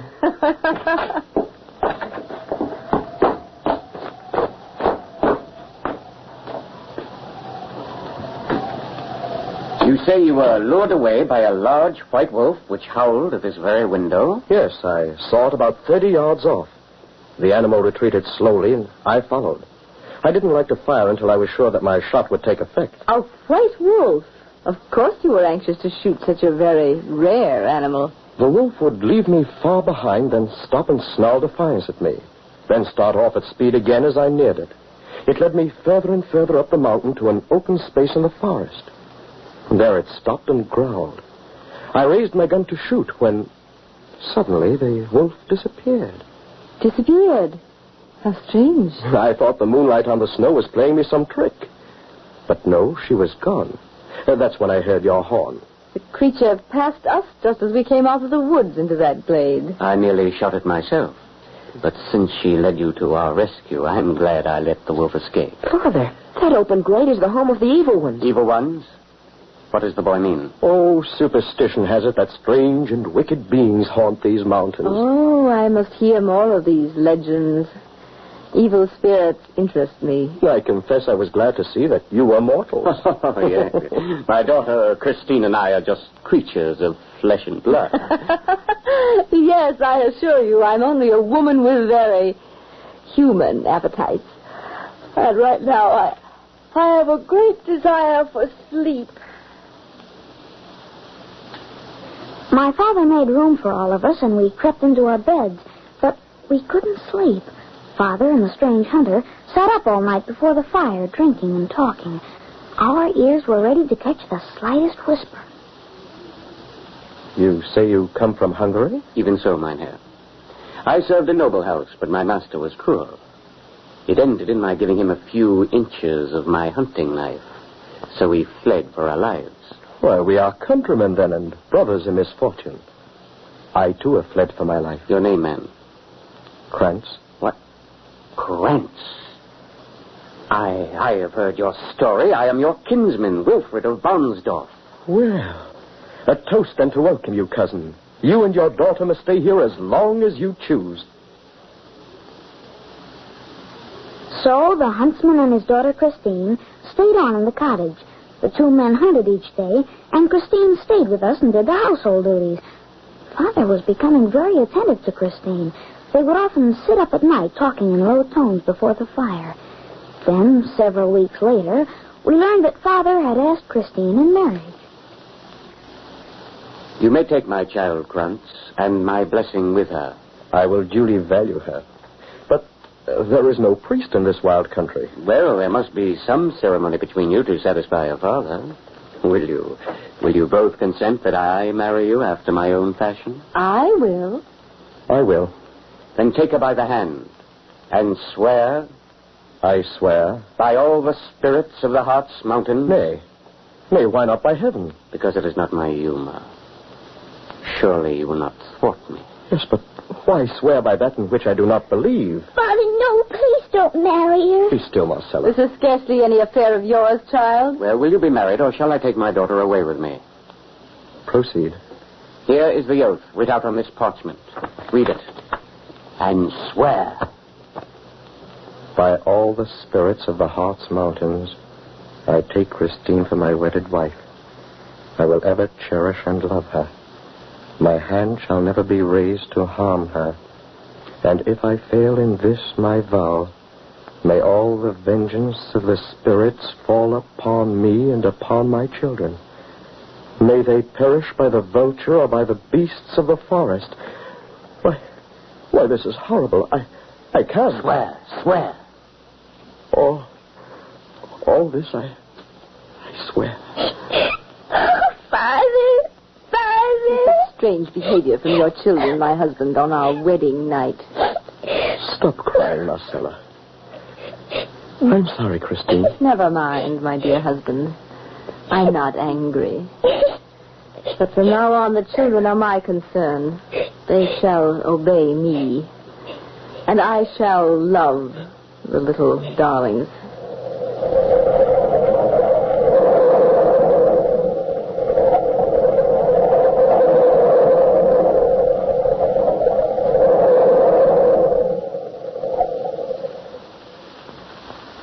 Friends, the legend of the werewolf is one that has lived a long time in the pages of classical folklore.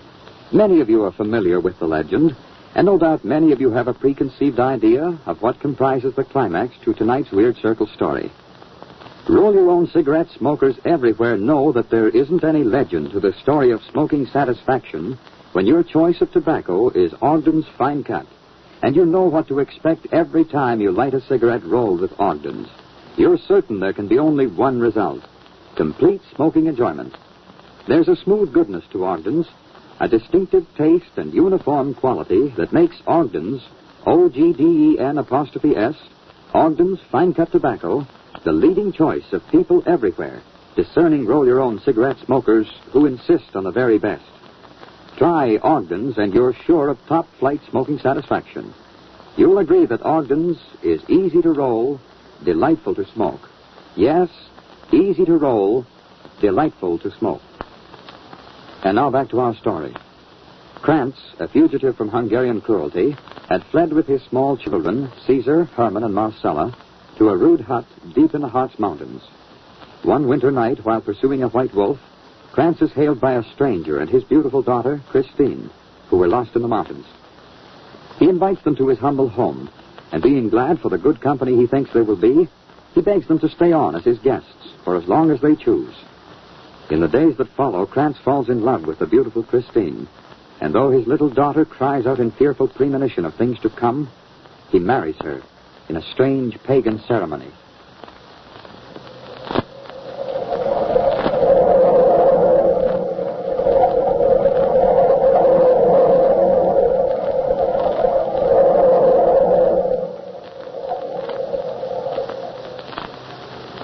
The next morning, Wilfred the hunter mounted his horse and rode away.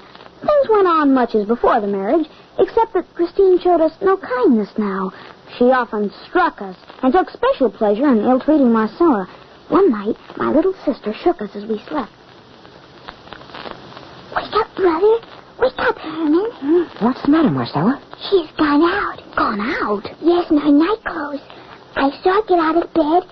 Then she looked at Father to make sure he still was asleep. Then she went out the door. A wolf. She'll be torn to pieces. Oh, no. Much as I hate her, that would be too horrible. What can have made her go out all undressed in the deep snow? She's strange. She's dreadful. Her eyes flash fire when they look at me. Her teeth are like an animal's. She certainly eats queerly. Have you noticed she doesn't like to sit at the table? While getting supper, I've seen her tear at a piece of meat that wasn't even cooked. There she is in the firelight. She's in her white nightdress. washing her face and hands in the water pail. Father hasn't even waked up. Shh. She's going back to bed. We might as well go to sleep now, but we'll watch again tomorrow night. The next night and every night, our stepmother rose from bed and left the cottage. And every night the wolf howled under our windows.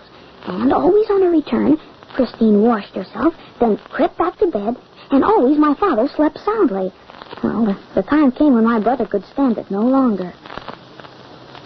Caesar, why have you come to bed all fully dressed? I'm going to find out about these midnight walks. You'll tell Father? Not until I know where she goes and what she does. Caesar, you don't mean that you... Yes, tonight I'm going to follow her. No, Caesar, please don't. Please don't. I'm afraid. I know you're brave, but I wish you wouldn't go, brother. I'm going now. There's no use talking. She's getting up now. Quiet, you two. There she goes to the door.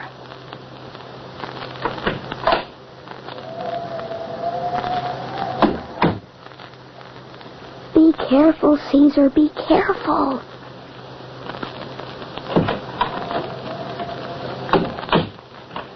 Father's gun. Oh, I'm so frightened. So am I. I'm shaking all over. I wonder how long we'll have to wait. A shot. Father will surely wake now and find out about her. No. Listen. He's still asleep. Someone's coming. Oh, I hope. It's not Caesar. It's Christine. Shh. Look at her. Marcella, her dress is all covered with blood. Now, what's she doing? Huh? Who's there? Lie still, dearest. It's only me. Oh. I'm just relighting the fire to warm some water. Hurry back, Christine mine. You should be asleep at this time of night. We watched our stepmother change her linen and burn the garments. Her leg was bleeding. She bandaged it and sat before the fire. But where was Caesar? And how did Christine get the wound unless from his gun? Oh, trembling in our bed, we waited. Waited till dawn. Father awoke. Father? Well, what is it, Herman? Father, where is my brother Caesar? What do you mean, son? Oh, he went out in the night. Marcella and I waited for him. He's not come back. Merciful heaven. I was restless last night and thought I heard someone lift the latch. Dear me, husband, what has become of your gun? My gun? What? Great heaven, it's gone. Caesar took it. Herman, get me the broadaxe. I'm going to find Caesar. Oh, why did Caesar go out? What has happened to her?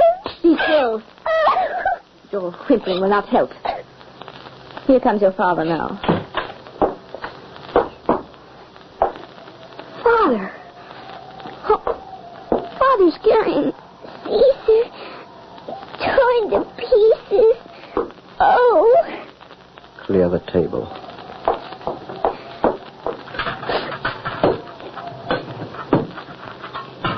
There. The body of my oldest son.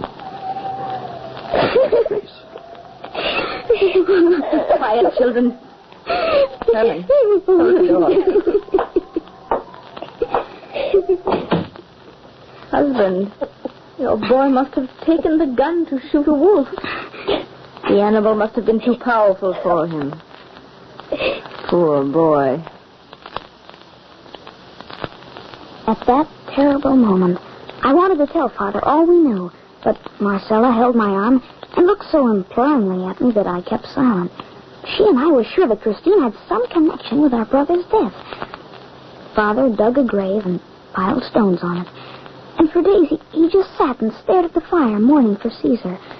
Our stepmother's wanderings continued. One day, Father again took down his gun to go hunting, but soon returned. Would you believe it, Christine? The wolves, perdition to the whole breed, have dug up the body of my poor boy, and there's nothing left of him but bones. Indeed. Then you must build a new grave. Father, a wolf howls under our window every night. Well, what? Why didn't you tell me? Wake me the next time you hear it. I'll get that wolf. Have you not yet learned that it is safest to leave wolves alone?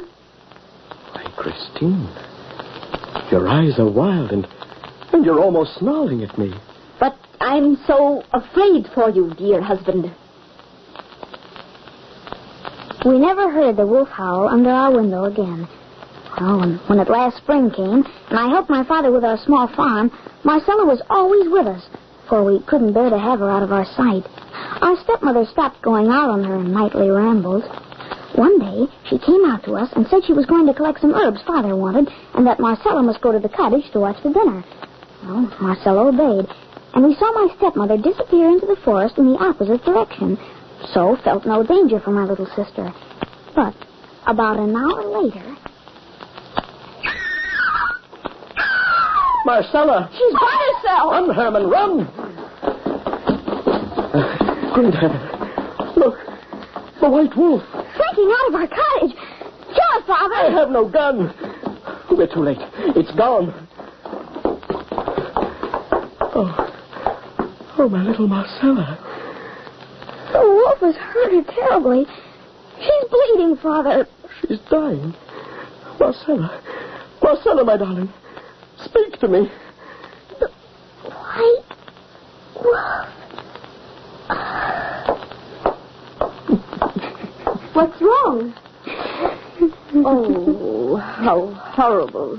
Poor child. Oh, it must have been that great white wolf which passed me just now and frightened me so. She's quite dead. Oh, my poor husband. How horrible. How horrible. We dug a grave for my darling little sister and did everything we could to protect it against wolves. Well, I was alone now. So awfully alone. But no longer afraid of my stepmother. My heart was full of hate and revenge. That very night, I saw Christine get up and go out of the cottage. I dressed quickly and half opened the door. The moon was very bright, and I could see Marcella's grave. But I saw something else. Something so horrible that I turned cold in my heart and ran to wake my father. Father, get up and dress. Hurry. What? The wolves again? I'll be right there. Get my gun. I have it, Father. Come. Herman, stop. Who is that crouching on Marcella's grave? Christine. Yes, in her white nightdress. She's digging with her hands. She's throwing the stones behind her. Her face is as cruel as a wild beast. Oh, she's destroying Marcella's grave. Your gun, Father, shoot. Yes, my son, yes. Pray that my hand holds steady.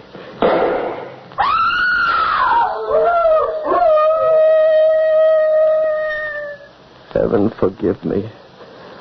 I have killed my beautiful Christine. No, look, Father. The body on Marcella's grave. The body you've killed is not my stepmother. It's not Christine. No, it's the white wolf. The white wolf which lured me into the forest. The white wolf that killed my children. Oh, I see it all now. My oath. My oath to the spirits of the Heart's Mountain. Spirits of the Heart's Mountain. I take Christine for my wedded wife. I will ever cherish and love her. My hand shall never be raised to harm her. And if I fail in this my vow, may all the vengeance of the spirits fall upon me and upon my children. May they perish by the vulture or by the beasts of the forest. Poor fool mortal who had a werewolf. Your beautiful Christine, a werewolf. A werewolf. Stop, demon, stop! I shall go mad. Come, my son, my little Herman. You at least may escape this awful curse. We must flee for our lives, away from these evil forests, to the sea. There you'll be safe, my son. There you will be safe.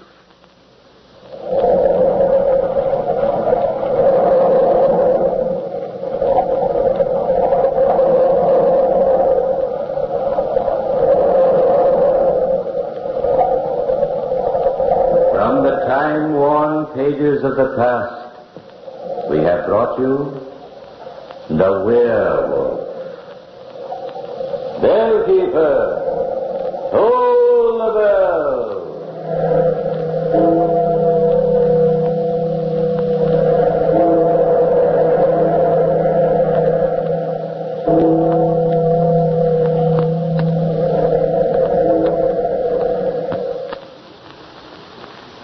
There will be another Weird Circle presentation at the Ogden's Playhouse next week at this same time.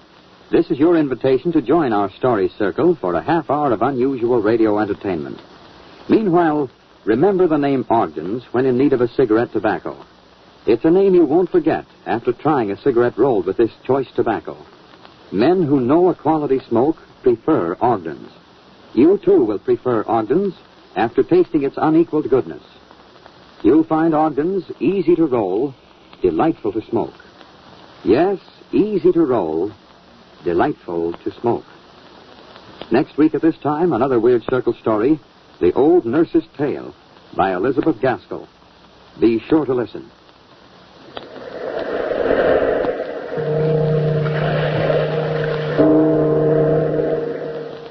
If you smoke a pipe, try Ogden's Cut Plug. It's a rich, smooth pipe tobacco.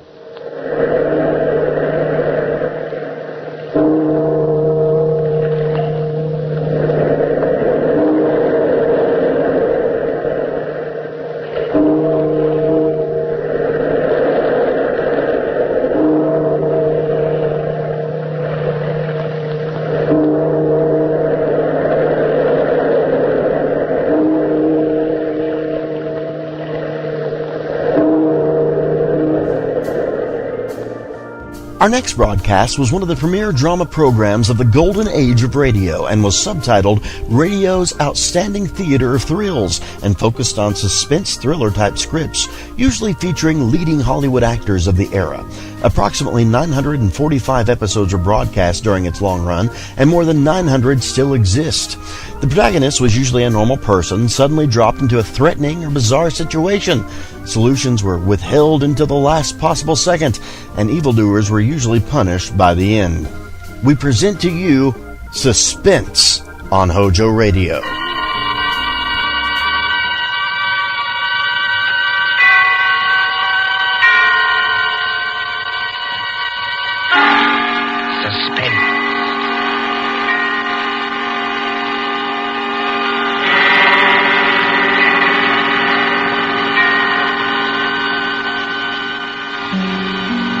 The Man in Black. Here again to introduce Columbia's program, Suspense.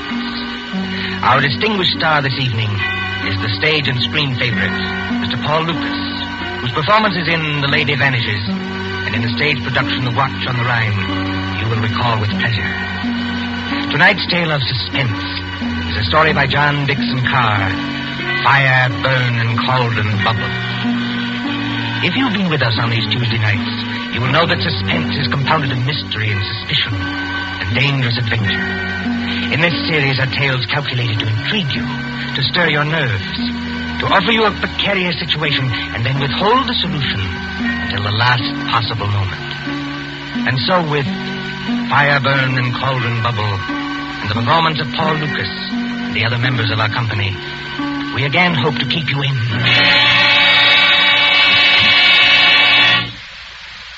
Drury Lane Theatre presents the distinguished American actor, Myron Willard, in Shakespeare's Macbeth, with magic effects especially designed by Ludwig von Arnheim.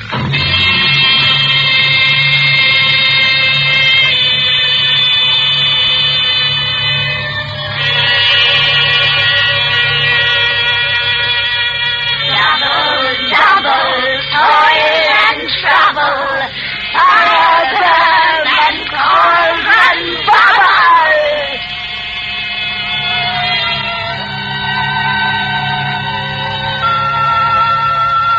Historic Drury Lane Theatre, a relic of old London.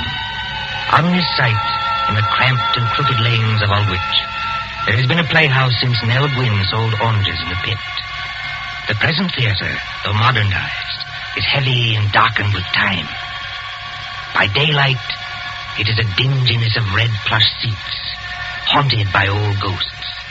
But at night, when the lights bloom for some new production, when the murmur of a crowd fills the carpeted aisles and the orchestra begins to tune up, it is kindled with that strange magic before the rise of the curtain.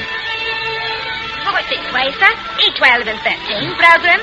Chocolate. Thank you. No, madam. This is row E. Your seat's a G4. And backstage, where nerves crawl and there is a tendency to scream, the three witches of the play are huddled around the peephole in the curtain, looking out into the audience. They are hideous-looking creatures, these witches, in gray rags like cobwebs. But as they speak...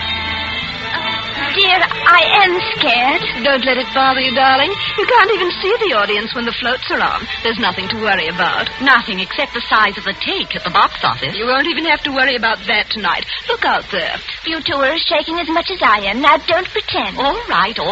Everybody's jumpy on first night.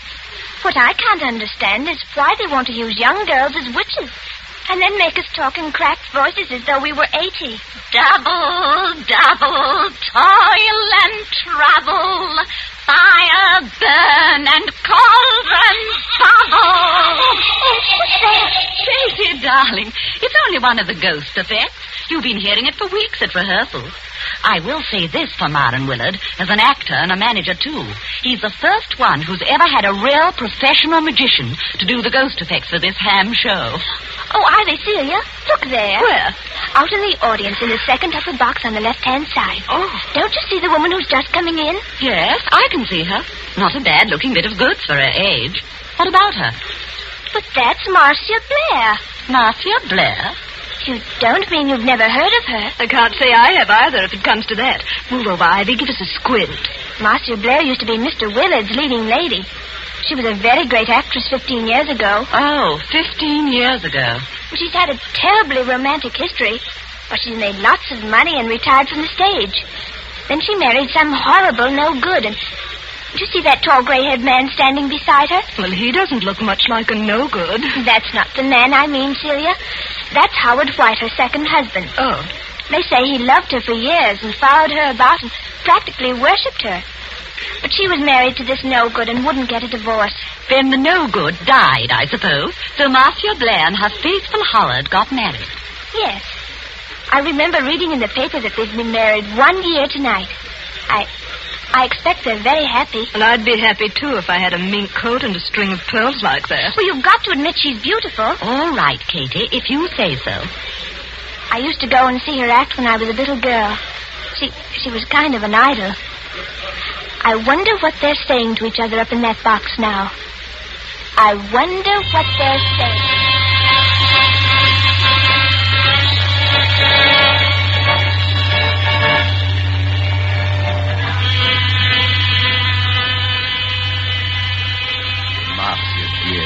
I wish you wouldn't be so uneasy. Nothing can happen to you here. You're uneasy yourself, Howard. Yes, I suppose I am a little. Howard, I know I shouldn't be talking like this on our first anniversary, but that's what worries me. What if Barry isn't dead? What if he isn't dead? Oh, listen to me, darling. Your late husband, heaven condemn his soul, died in New York more than a year ago. We have proof of that. Well, then who wrote those letters to me? I don't know, dear. Somebody playing a joke on you. Joke? If you marry him, Marcia, you won't be alive a year from then. Joke. But you're married to me, my dear, and you are alive. Shall I quote you something from another play, Howard? Well? The Ides of March are come. I, Caesar, but not gone. And it's still 2 hours. 2 hours to the time we were actually married. Oh, look here, dear. This is carrying an obsession too far. It would be just like Barry to wait until the last moment, just to make it worse. You knew him. Yes, I knew him. He was a genius. I suppose so. As a mere businessman, I never quite understood this theatrical temperament, except yours, of course. Barry was a greater actor than Myron Willard will ever be. Barry could play anything, from a Cockney to King Lear. His skill at makeup wasn't merely good. It was terrifying. Oh, Howard, I'm frightened. Suppose he's managed to get close to us tonight, and yet we can't see him. Well, the music started, Marcia. I shall have to go. Must you go, Howard? Really? If I break this appointment with Ferndale, dear, the deal will be called off. And since I haven't got too much backing anyway, All right, dear. I understand. Go ahead. Unless you wanted to come with me. And Miss Myron's opening tonight? Oh, I couldn't do that. I tell you, you'll be perfectly safe here, dear. Of course, Howard. I know that. You're in full view of 3,000 people. Nobody could attack you. The only door to this box is guarded. Outside that door will be Miss Fenton, who's devoted to you, and the chauffeur who's even more devoted to you. What could happen, dear? Nothing that could. And I'd prefer to be alone anyway. Yes, I rather guessed that. Oh, please, dear. It's just that I can't endure anybody being with me when I'm watching a great play. But that doesn't include you, darling. Then, if you'll accept these, madam, in honor of our first anniversary... Oh, Howard! Well, they're lovely. Of course I'll accept them. And here's a program. Got everything else you need? Yes. Yes, I think so. I'll just open the door to the passage to make sure our watchdogs are on guard. Yes, they're out there, all right. Good night, Marcia. See you in an hour or two. Good night, Howard. And good luck. Miss Fenton, Bradley. Yes, Mr. White. Yes, sir. Anything wrong? Miss Fenton, you've been my wife's companion secretary for 5 or 6 years. Yes, Mr. White, and I've loved every minute of it. And you, Bradley, you haven't been my chauffeur for quite so long, but they tell me you're an ex-wrestler. That's right, sir. Champion of the Shoreditch Athletic Club. And in my prime, though I says it as shouldn't, as good a man as ever climbed through the ropes. Now, you know your instructions, Bradley. You trust me, sir. Nobody gets into this here box tonight unless it's over my dead body. Nothing must happen, do you understand? Nothing. Please, you're as white as paper. As for you, Miss Fenton, I'm afraid it's a little awkward. I know I ought to ask you to go in and join Marcia, but... Oh, you needn't apologize, Mr. White. I know she doesn't want company. She'll be leaning forward with her elbows on the box rail, just as she always does. She isn't merely watching a play. She's acting, Lady Macbeth. Every line, every gesture. And I don't mean to disturb her. You won't leave this door, either of you. You trust me, sir. If... Oh, no. Well, anything wrong, Bradley? There's a very rummy-looking cove coming along the passage, sir, wearing a big black cloak with a red lining. Oh, that man, Bradley. That's only Herr von Arnheim. He's a professional magician and escape artist. I was just wondering... Excuse me. Don't worry, Mr. White. We'll look after her. Von Arnheim. I say von Arnheim. Thou canst not say I did it. Never shake the gory locks at me. I beg your pardon? And I beg yours, my friend. I was merely quoting a line from the play. You are not leaving the theater. Surely not walking out on Macbeth. I'm afraid I have got to. Oh, that's a pity, my friend. You will miss some of my best effects, to say nothing of Shakespeare's. When Banquo's ghost appears at the table. I don't want to hear any more about ghosts, thanks. Banquo's or anybody else's. I imagine you mean your wife's late husband. You've heard about it, then? Yes, your wife has told me a good deal. She seems to think that in my profession I might have some charm over demons or spell against ghosts. You know, von Arnheim, in a muddled kind of way, that's what I've been wondering myself. Unfortunately, no. I am all too human. But your problem interests me. And I confess it worries me. Worries you? What about me? As I understand it, her first husband was a half-mad American actor who later went completely mad and died in New York. His, what's the word I want? Obsession? That's it, obsession. His obsession was Marcia Blair's eyes. Yes, always her eyes. They seemed to hypnotize him. It is not new, you know. You'll find the same motive, the eyes of a beautiful woman, all through the works of Edgar Allan Poe. Then, as I understand it, after this man's death, she began to receive a series of letters. Foul letters. Apparently written by him, and threatening her with some rather horrible form of death if she married you. I tell you, Barry Lake is dead. He can't get up out of his coffin. Oh, getting out of coffins, my friend, is not so difficult. I have done it myself. Oh, please stop joking, von Arnheim. You don't happen to be dead. True. There is that small difference. Is your wife here in the theater tonight? Yes. She wouldn't have come here except that it's Marion Willard's first night. We haven't seen Marion, either of us, in years. She's back there in box D. So I hear. I was hoping that you might invite me to share the box. Look here, old man. I don't want to seem inhospitable, but... she doesn't want company? Well, that's about it. Well, then walk back a little distance with me, this way, so that we can see the stage from the back of the dress circle. Now, the orchestra has stopped, and they'll ring up in a moment. There. Look at it. Look at what? The stage, man. The lights have gone out. All except dim yellow footlights shining at the curtain.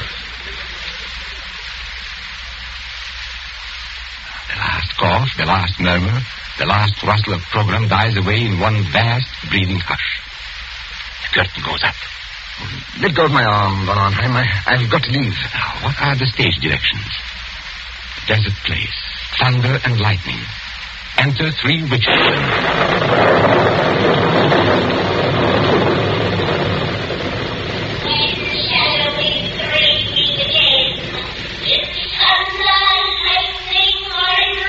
When, indeed, I wonder. I beg your pardon, Von Arnheim. Do you speak? No, it was nothing.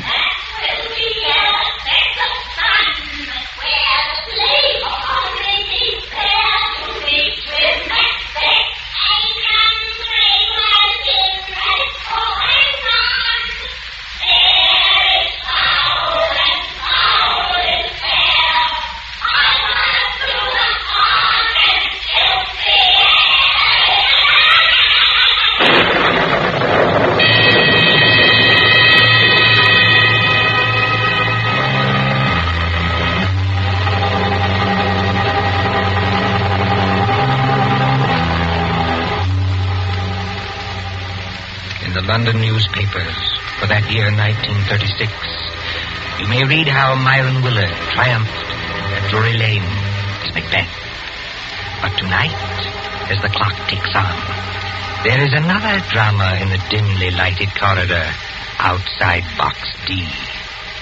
There sits Miss Louise Fenton, Marcia Blair's companion secretary. Beside her, burly and broken-nosed, is big Jim Bradley, the ex-wrestler. And when more than half an hour has passed... There's the applause, Jim. That must be the end of the first act. Yes, I hear it. Nothing's happened. And take my word for it, nothing's going to happen. Oh, she's such a likable person, Jim. And I think one of our greatest Shakespearean actresses. Well, I don't much care for this Shakespeare business, miss. You give me a good movie with gangsters in it. It's my style. Oh, you don't understand, Jim. I've seen her as Juliet, as Rosalind, as Portia, in our own drawing room without any props. I've heard her as Lady Macbeth, too. You should see her eyes. Her eyes, miss? Yes, you should see her eyes when she delivers that speech. The raven himself is hoarse that croaks the fatal entrance. Hey, miss, look there. Oh, what is it? That foreign-looking cove in the black cape, coming along the passage now. Easy. I beg your pardon. You are Miss Louise Fenton, aren't you? Yes, my name is Fenton. What is it?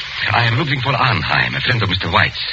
And I must see Marcia Blair at once. No, you don't, Governor. You're not going in there. Why not? Because nobody goes in there.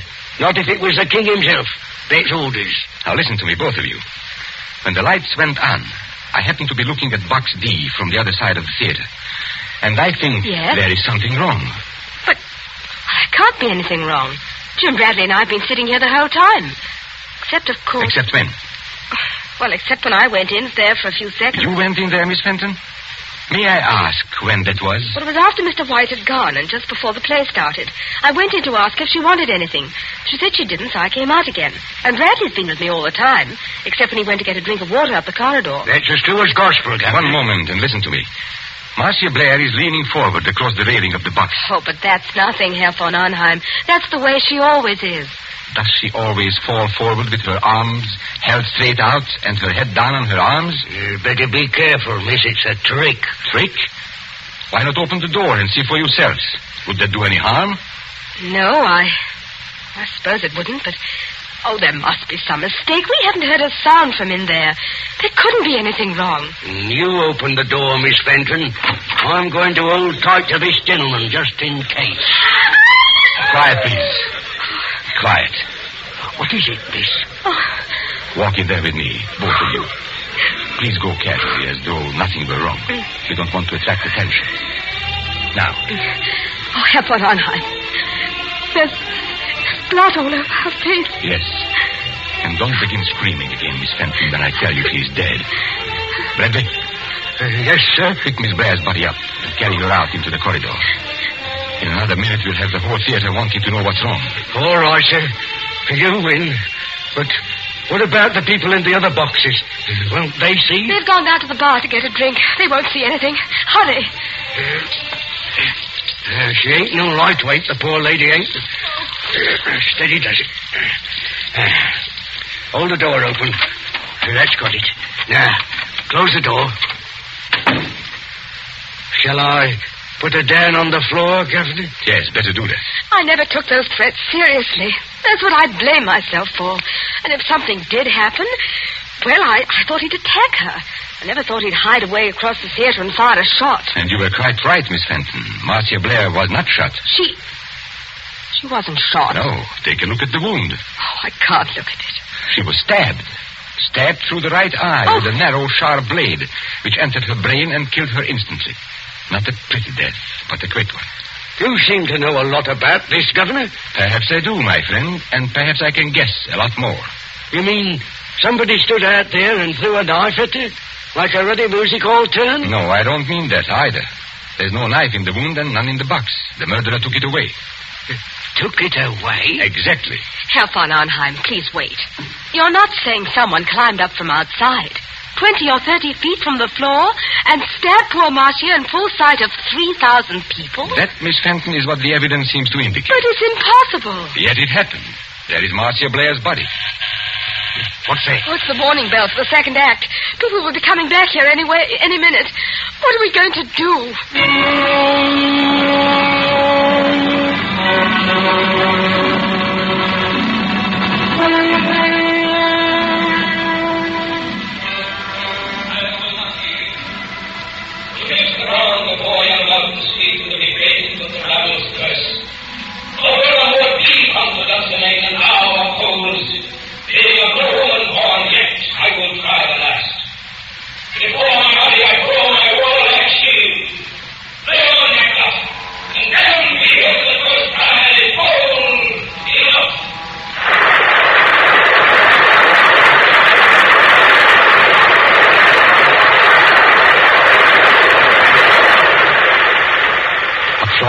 Acclaim, triumph.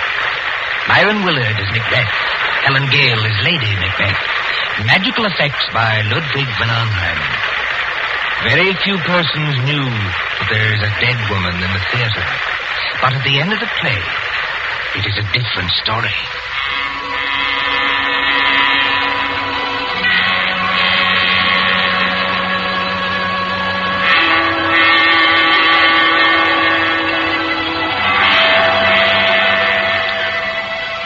The crowd files out, past a cordon of police. The lights are extinguished. The great theater is dark and mumbling with echoes. See the stage now.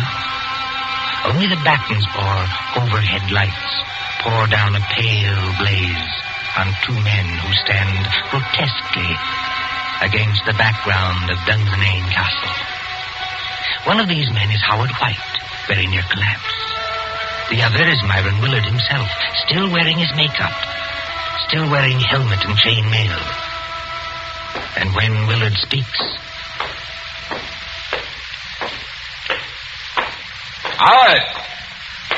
Howard White! Confounded man, can't you hear what I'm saying? Excuse me, madam. This is almost finished. Oh, not that I am blaming you, old man. Thank you, madam. It's traditional, you know, that Macbeth's an unlucky play. But up to the very end, I thought I'd never done better. 11 curtain calls. No, 12. How did you like my tomorrow and tomorrow speech? I'm sorry, madam. I'm afraid I didn't hear it.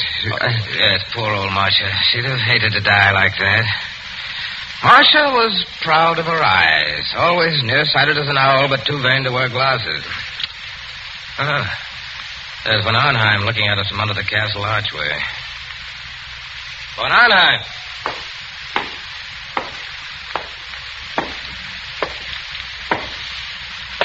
Did you call me, my friend? You're rather difficult to recognize under all that Macbeth makeup. Yes, I was just thinking the same thing. Never mind that. Where are the police now? At the moment, Mr. Willard, the police are in your dressing room. They are using it for questioning. No reception tonight, of course. No, but I thought you might be interested in 2 items of information that police have just discovered. Go on. We had a fairly full house tonight, I believe. Fairly full. Every seat was reserved. Reserved, yes, but not occupied. I don't follow you. 1 box on the ground floor, box E to be exact, was empty. Reserved and paid for, but empty. And box E, oddly enough, was just underneath the one occupied by Marcia Blair. Well, all the same, I still don't see quite what you're... Now, our next item of information comes from an usher. An outside eye seat in the stores, very close to that empty box, was occupied by a very curious stranger who arrived late in the dark and slipped out again by a nearby exit a few minutes afterwards. Just 1 moment, Von Arnheim. Are you saying the stranger climbed up and attacked Marcia in full view of the audience? No, my friend. The murderer did not approach from that direction. Then he must have reached Marcia through the door, guarded by Bradley and Miss Fenton? No, not from that direction either. Confound it, man. It must have been one way or the other. Not necessarily. Now, tell me, Howard, don't you think I've got enough troubles already without this nightmare on top of it? Herr von Arnheim. Herr von Arnheim. You must take it easy, Miss Fenton. You must not excite yourself. Have the police Yes. been... Look, you've got to help me. They won't believe me. They won't believe the young lady, sir, and that's a fact. I've tried to help her all I can, but there's things I can swear to and things I can't. You see, I did go into that box. Oh, just for a couple of seconds, I admit it. But no other person went in or could have got in. So they say, or at least they're hinting that I killed her. But I swear I never touched her. Who was questioning you, Miss Fenton? Inspector Grimes or Sergeant Blake? I'm not sure. The sergeant, I think. Then I shouldn't worry if I were you. Inspector Grimes knows better. He's guessed, in fact, exactly what I have guessed. You seem on rather familiar terms with the police, my friend. I am Mr. Willard. I am. Anyone who practices escapes from handcuffs, sacks, chests... And stage boxes, perhaps. Stage boxes, if you insist. Excuse me. Isn't that Inspector Grimes in the wings now? Yes, and he's nodding his head. Then I can tell you, I think, what you want to know. Well, if you do happen to know anything, it's your duty to speak up. Poor Marcia seems to have had some ridiculous idea that her former husband, Barry Lake, was still alive. Her fears weren't justified, of course, and she wasn't killed by any dead husband. I beg your pardon. Her fears were justified, though not quite in the way she believed. And she was killed by her husband. Then Barry Lake is still alive. No, Barry Lake is dead. What? You don't mean Marcia was really killed by a ghost? No. I mean she was killed by her devoted second husband, Mr. Howard White. You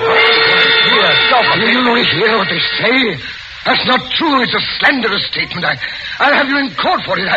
Everybody knows how devoted I was to Marcia. Your devotion, my friend, was devotion to her money. And your business affairs have been shaky for a long time. That's not true, and you can't prove it. Marcia Blair was inclined to be, shall we say, a little close-fisted with money. That's true anyway. It's a lie. Willing to marry him, but Mr. Howard White knew he'd never touch a penny unless he killed her. He wrote the letters himself. Herr von Arnheim, he can't be guilty. She was alive after he left the box. He wasn't anywhere near her when she died. Perfectly correct, Miss Fenton. He wasn't there, and yet he killed her. Exactly. But you and Bradley can supply the clue that will hang him. Me, sir? I don't know nothing. No, I don't either. I think you do if you'll put your mind to it. Do you remember what Howard White said to her just before he left the box? Yes, he said, "Good night, Marcia. See you in an hour or two." And she answered, "Good night and good luck." No, I mean just before that. There wasn't anything. You see? It's a slanderous statement without any proof. It's an insult to my position on the stock exchange. Wait. I do remember something rather queer. Think, Miss Fenton, think. He said to Marcia jokingly, "If you'll accept these, madam, in honor of our first anniversary." And Marcia said, "Howard, they're lovely. Of course I'll accept them." That's right, sir. He did say it. And what do you think he was referring to, Miss Fenton? What was he asking her to accept? Well, I imagined it was flowers, a corsage or something like that. Did you see any flowers in the box or pinned to Marcia Blair's gown? No. I've come to think of it, I didn't. Then what did he give her? Don't look at me, sir. Now, here is a woman who is very nearsighted, yet refuses to wear glasses. But she can accept a pair of... Opera glasses. It's a lie. You can't prove it. Hold on, sir. Go. You better stay here, Governor. Thank you, Bradley, but the place is surrounded with police. But I still don't understand. Now, what happens when you lift opera glasses to your eyes and they are not in focus? You turn the little wheel in the middle to bring them into focus. For Marcia Blair, it was deadly. You mean the glasses had... Yes, they were specially constructed glasses, Miss Fenton. They were invented by a French criminal years ago. That little wheel is a little trigger. It releases the spring of a sharp, thin blade which strikes through the eyes into the brain. Oh, don't, please. You can't prove it. Marcia Blair died instantly. The glasses torn from her eye by their own weight dropped over the box rail to the carpeted aisle below. The only witnesses who might have noticed would have been the people in the box just underneath. As that box was empty. By arrangement, yes. Even if anybody did see them fall, Howard White was prepared to remove the evidence instantly. You haven't forgotten the curious stranger. Curious stranger? I mean, the man who slipped in after it was dark, took an aisle seat just under the box, and slipped out again a few minutes later. It's a pack of lies from start to finish. You can't prove a word of it. I beg your pardon, my friend. Didn't you see Inspector Grimes nod to me a moment ago? Well? You are going to hang, my friend, for one of the neatest and cruelest crimes in my experience. The police have just found those opera glasses with a neat set of fingerprints in the side pocket of your motor car.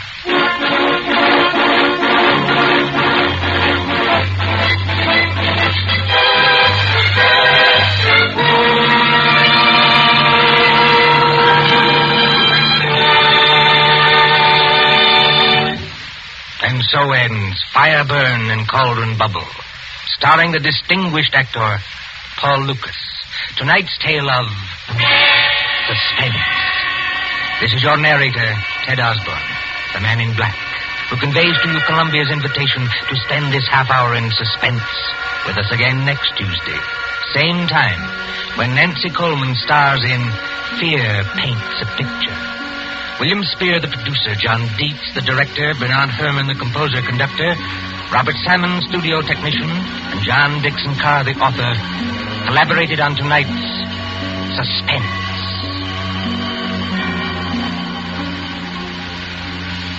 This is the Columbia Broadcasting System.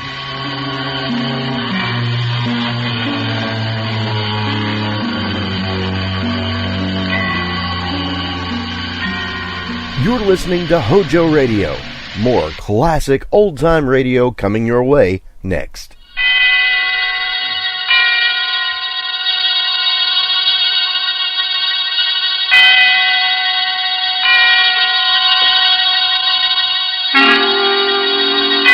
Suspense.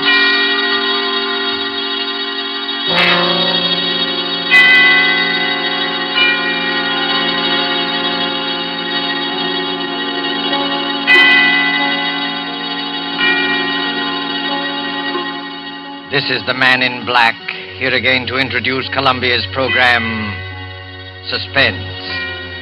Our leading lady tonight is Miss Nancy Coleman, one of Hollywood's most powerful and resourceful young stars, whose performances you may have admired in King's Row, the current Warner Brothers picture Edge of Darkness, and other noted films. The story called Fear Paints a Picture is tonight's tale of suspense. If you've been with us on these Tuesday nights, you will know that suspense is compounded of mystery and suspicion and dangerous adventure. In this series are tales calculated to intrigue you, to stir your nerves, to offer you a precarious situation, and then withhold the solution until the last possible moment. And so it is with Fear Paints a Picture and Miss Nancy Coleman's performance. We again hope to keep you in suspense.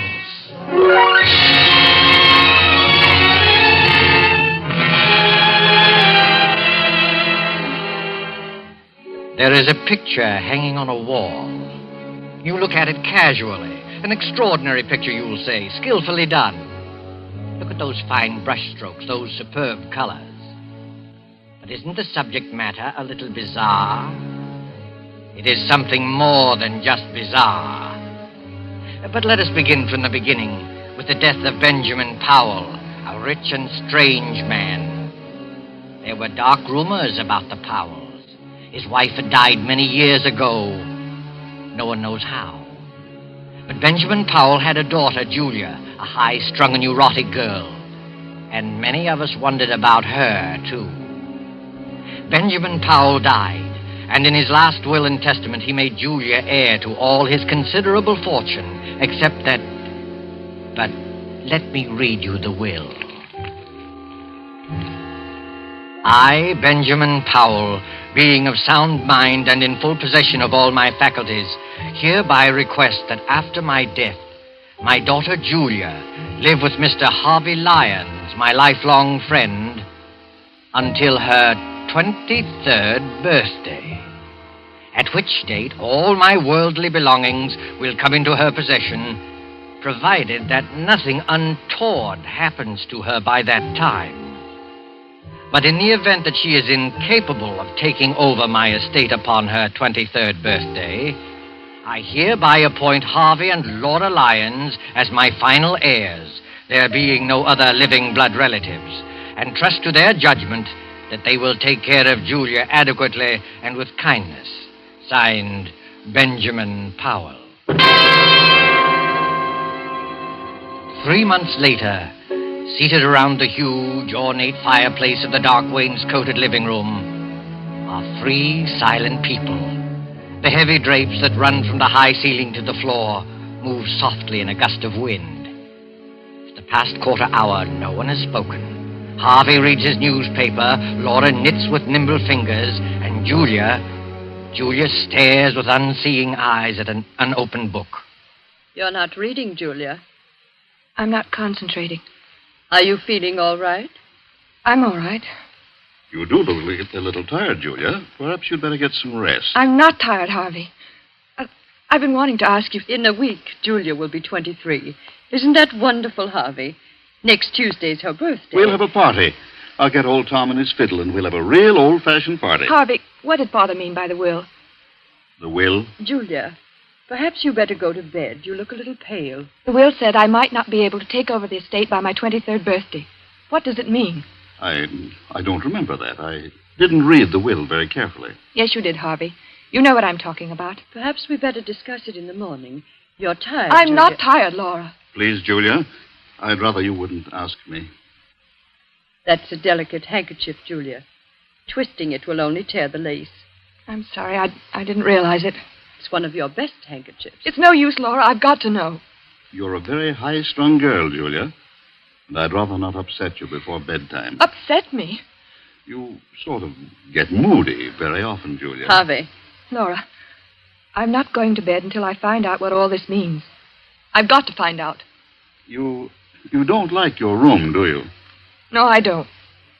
It's too big, the wallpaper. I don't like the pictures on the wall.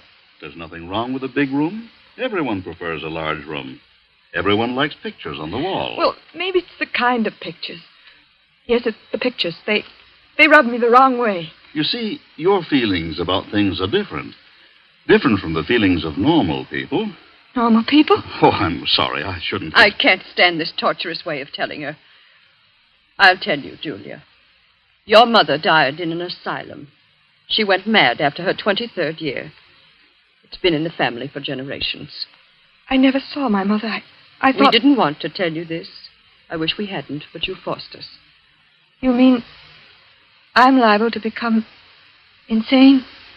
Well, you see, any one of us can become insane. There's nothing wrong with me. I'm perfectly all right. I'm as sane as anyone. Being high-strung doesn't make me mad. I don't like it here. I don't like this house. I'm sane. I'm sane. Of course you are, Julia. There's nothing the matter with you. You'll be all right. Your father wasn't sure, that's all. You're as sane as any of us. Come along. I'll take you to your room. We'll have a cup of tea together.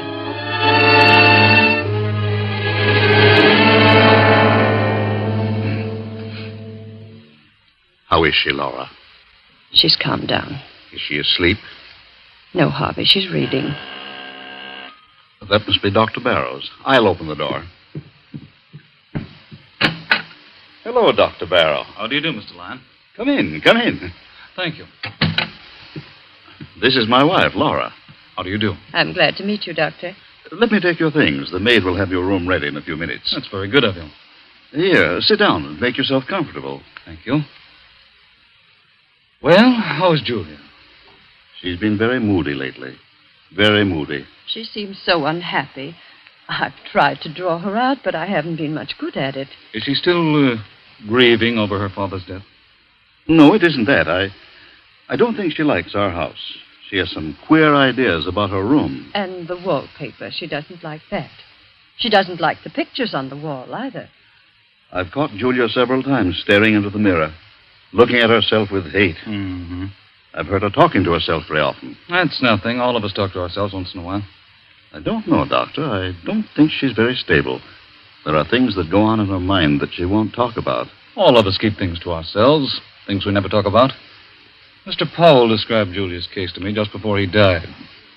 I've had occasion to observe her just once. Oh, you knew Mr. Powell, did you? Oh, yes, for quite a number of years. I treated his wife. Poor Mrs. Powell. She went mad. Started somewhat the same way as Julia. Oh, I wouldn't make that comparison. So far, there's no basis for any such theory. Well, then, let's say that Julia has strong dislikes. Took a hate to the pictures in her room. Pictures, eh? I'd like to go up and see her, if she's not asleep. Well, I guess it's all right. She's not asleep yet. Her room's the second from the right as you reach the top of the stairs. Thank you. I'll just stop in for a few minutes.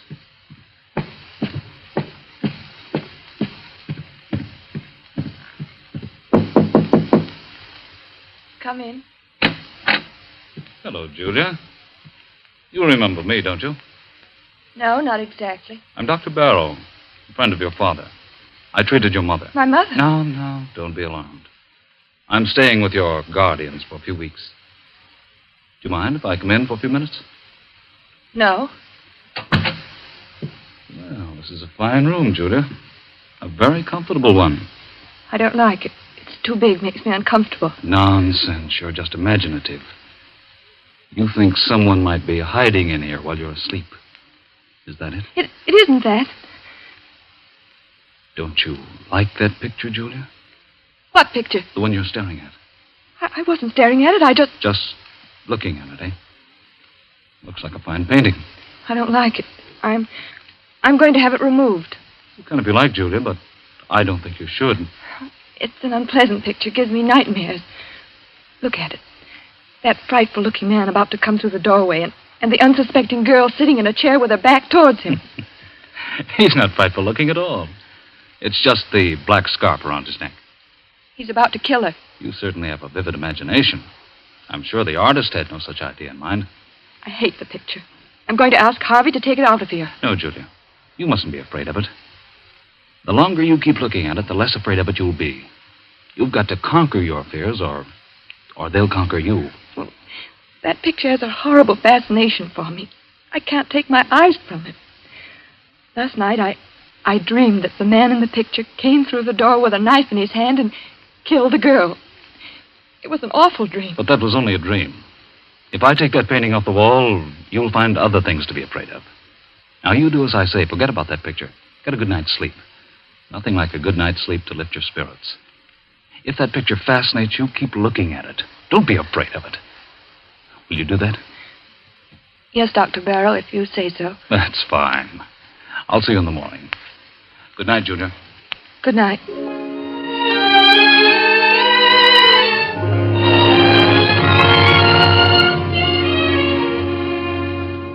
In this big rambling house of Harvey Lyons, midnight came and went. One by one the lights went out, and soon the whole house was blackened by the cover of night. Not a single light gleamed from any window, the ominous rumble of an approaching thunderstorm. In Julia's room, the large room with its many pictures, she was dreaming again of the man in the picture. The figure with the flowing black scarf is alive, and his hands grow longer and longer.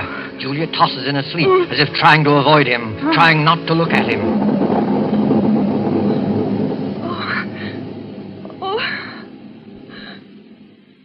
Who's there? Oh.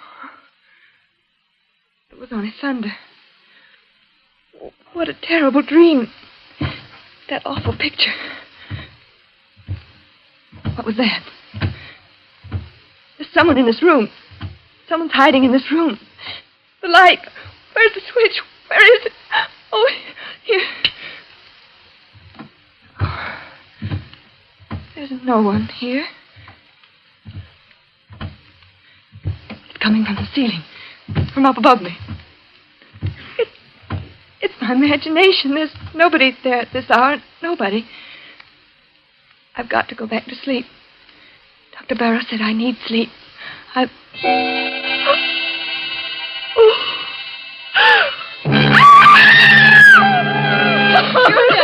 Julia, what's happened? What are you doing out here in the hallway? Pull yourself together, Julia. That man.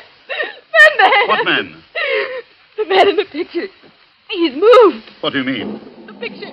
The man at the door. He's not at the door. He's inside the room. You must have been dreaming. Of course, dear. It was only a dream. I heard a scream and Julia, what's happened to you? She says she saw a man in one of the paintings move. Oh, I see. He did move. I saw it. He's not outside the door anymore. He's inside. You dreamed that, Julia. That's what I said. It wasn't a dream. Thunder wakened me. I woke up and heard footsteps coming from the ceiling. I thought it was my imagination, and then I looked at the picture. The picture I told you I didn't like, Doctor. The man was inside the room. That's hardly possible, Julia. Figures and pictures can't move. Of course not. It was just a bad dream. No, it's true. I saw it. Come along, Julia. We'll all take a look at the picture. No, I don't want to go back into the room. No. There's nothing to be afraid of. Come on, Julia. Don't be frightened. You've got to fight off these delusions. Here, give me your hand. Come along.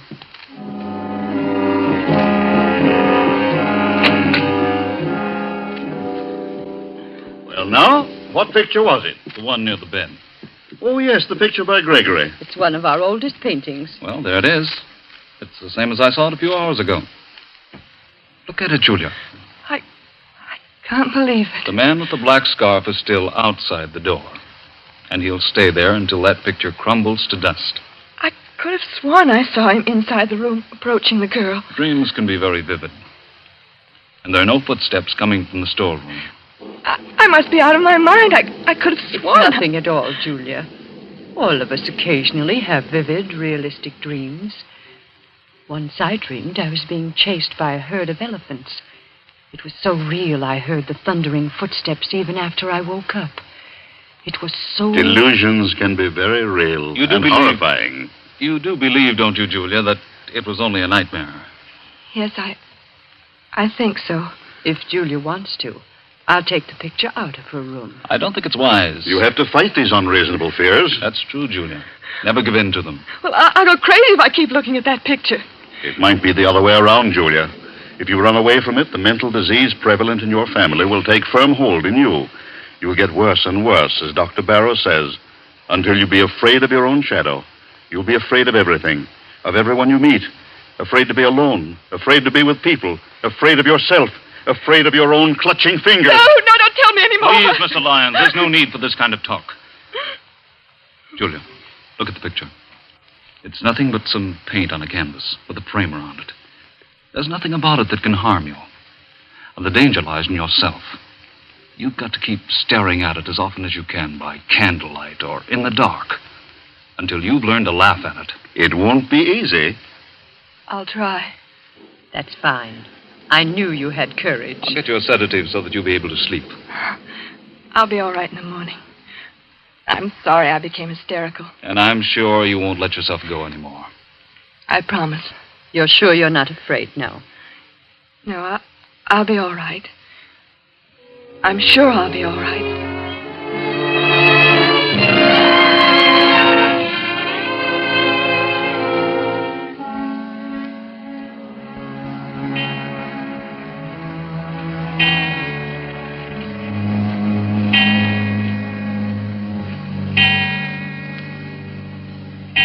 Well, Julia, it's 11 o'clock. You know what Dr. Barrow says. I'm not at all sleepy, Laura. I'd rather stay up for a while. I'm in the middle of a fascinating story. You run along. I'll go to bed presently. Is anything wrong, Julia? Oh, no, of course not. Everything's fine, Laura. You're afraid to go to sleep, aren't you, Julia? No, it isn't that. Is that picture bothering you again? Yes. Last night I heard footsteps again. Sound woke me, and the figure in the picture, it moved. It moved closer to the girl. Oh, how terrible. Why didn't you call me? We thought you were over it. It hasn't bothered you these past 3 nights. Well, I didn't want anyone to know. I took some sleeping tablets, and I fell asleep again. In the morning, the picture was the same as ever. That's a brave girl. Laura, do you think I'm crazy? Of course not. You're as sane as I am. Tell me the truth. I must know. You're just nervous and high-strung, and you have a vivid imagination, that's all. You're trying to soothe me. Why didn't you tell the doctor that you thought the picture moved? I was ashamed. You shouldn't be ashamed. Dr. Barrow is here to help you get well. I don't think you are. Oh, that must be Harvey and Dr. Barrow now. Hello, Laura. I've arranged to have old Tom at his fiddle here tomorrow night for Julia's birthday, and I've invited the Grovers. They'll be delighted to come. That is, if Julia's feeling well. Julia, you should be in bed. It's after 11. She's afraid to go to sleep. Please, Laura. It's the footsteps in the picture again, isn't it? Yes, Doctor, it moved again. At least I thought it moved, but I went back to sleep. Well, that's an improvement. At least you didn't get hysterical and try to run away like the last time. But you were all right for a few nights. It's come back. There isn't much I can do for you, Julia, except to tell you to go to sleep. Fight off these delusions. You've got to do that. Come, Julia, I'll go with you to your room. Well, perhaps you can sleep in my room tonight, Laura. Just tonight. I'll feel a lot more comfortable tomorrow night. I'll be able to face it alone much better. No, Julia, that would be an admission of defeat. All right, if you think it's best. Good night. Good night, Julia. Well, keep up your courage. It doesn't look so good, does it, Doctor? Well, not too good, but it's not hopeless. She has an unstable mind subject to delusions which become very real to her. Her obsession about the picture's not so bad. We all suffer occasionally from optical illusions, but hearing footsteps coming from the storeroom above her is... Storeroom? How did you know there's a storeroom above her? Your wife told me. Oh, of course. Well, that storeroom hasn't been opened in years. I guess there's no point in investigating it, is there? I don't think so. Those footsteps, like the moving figure in the painting, are all in her mind. Her mother behaved just like that before she went mad, didn't she? Well, there's some similarity. You haven't been to the storeroom recently, have you? No, I just mentioned to you that it hasn't been opened in years. Oh, yes, so you did. Forgive me for not listening more closely. That's perfectly all right, Doctor. Well, I just hope that Julia will be well for her birthday party tomorrow. Oh, I had no idea she was having a birthday. How old will Julia be? She'll be 23. Well, I must remember to get her a gift. Oh. Well, I guess I'll go to bed. So will I. I'll see you in the morning.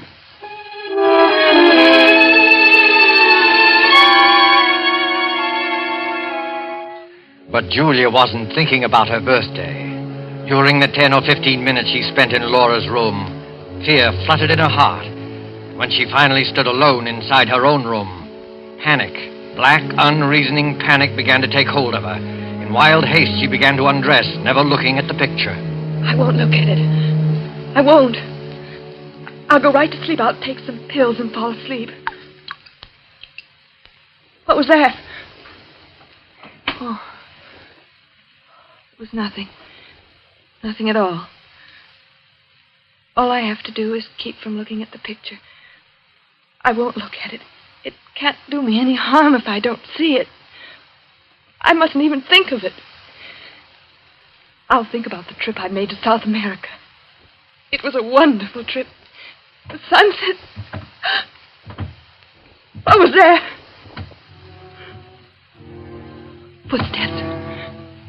Those footsteps again. I mustn't hear it. I mustn't hear it. It was a wonderful trip. The Blue Caribbean.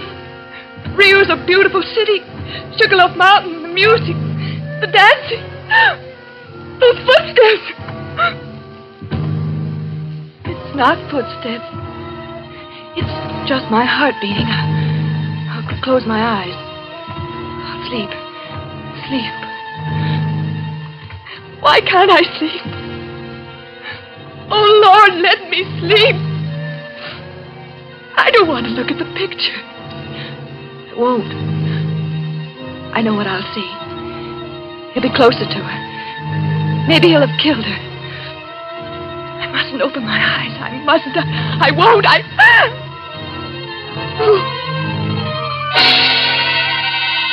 I've got to look at it.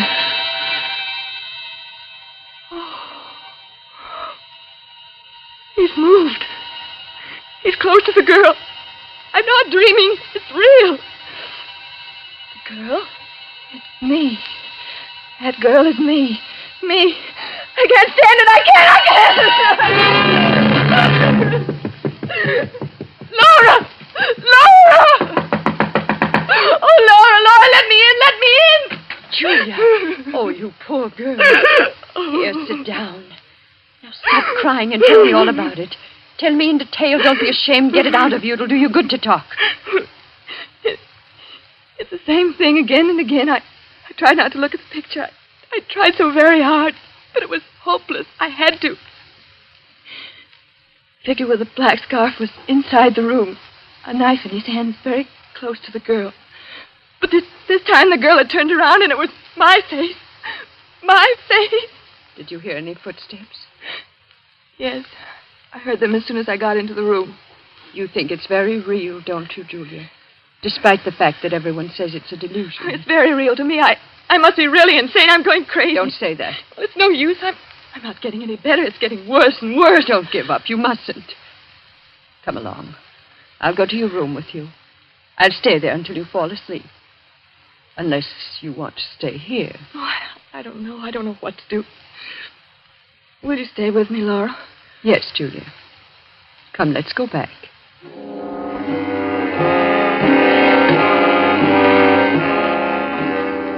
Well, the picture doesn't seem to... What's the matter, Laura? Nothing. Nothing at all. There. Did you hear it? Footsteps? It was probably a board creaking. Now you go to sleep. I think everything will be all right in the morning. You won't leave me? No, Julia. I'll be here. Thank you, Laura. Thank you very much.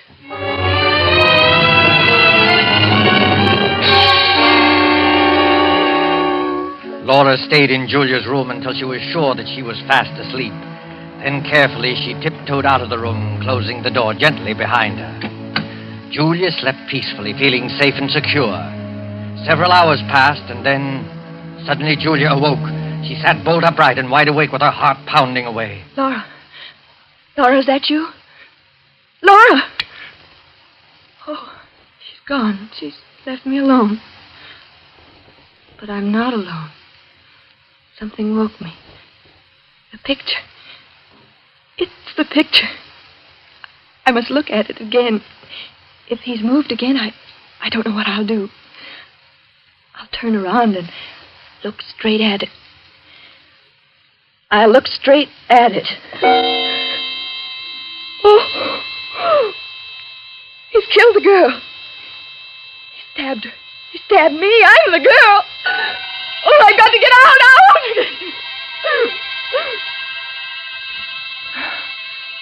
It's no use. I've lost everything. My reason, my sanity. I can't fight it anymore. I can't fight against you and the black scarf. And now you're here. I can touch you. I can feel you. It's real this time. What do you want me to do? No. I won't run away. I won't scream. Do I want to spend the rest of my life in an asylum like my mother? No, I don't. I don't. You're pointing at the window. You want me to open the window? Yes. I'll open it. You say it will be best for everybody if I jump. Yes. It's the only way out. The only way. I'll do it. I'll do it now without thinking. It will only take a moment. Julia! Julia! Stop! Laura! We came just in time. I've got her out. Is she safe? I'm safe. You can come out from behind that chair, my friend. Friend? Come out or I'll shoot. I don't understand. My head's going around in a circle. I can explain everything. I was merely Dr. observing Julia. Barrow. The procedure was a little unusual. I'll do the explaining, Dr. Barrow.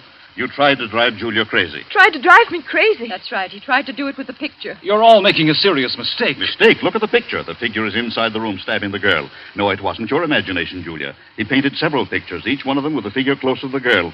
He used the storeroom upstairs. That's why you heard footsteps. I got suspicious when I found a black scarf in his room.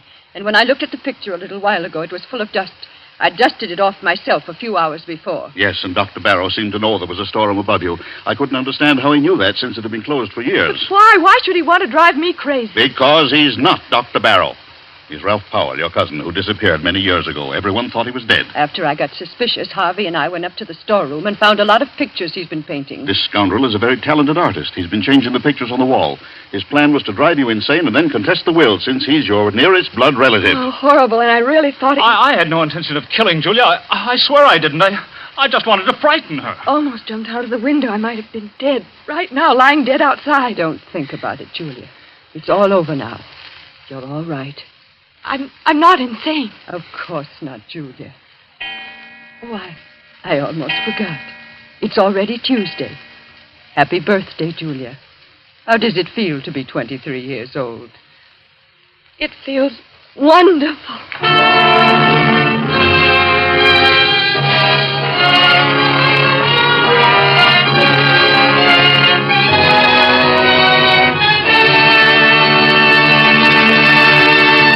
And so closes Fear Paints a Picture, starring Nancy Coleman. Tonight's tale of suspense. Appearing with Miss Coleman were Edwin Maxwell as Harvey Lyons, Fred Mackay as Dr. Barrow, and Beatrice Benaderet as Laura. This is your narrator, the Man in Black, who conveys to you Columbia's invitation to spend this half hour in suspense with us again next Tuesday, when our star will be Mr. Peter Lorre in the suspense play called The Moment of Darkness. William Spear, the producer, Ted Bliss, the director, Lucian Marowick, the composer, Lat Gluskin, the musical director, and Sigmund Miller, the author, collaborated on tonight's Suspense. This is the Columbia Broadcasting System.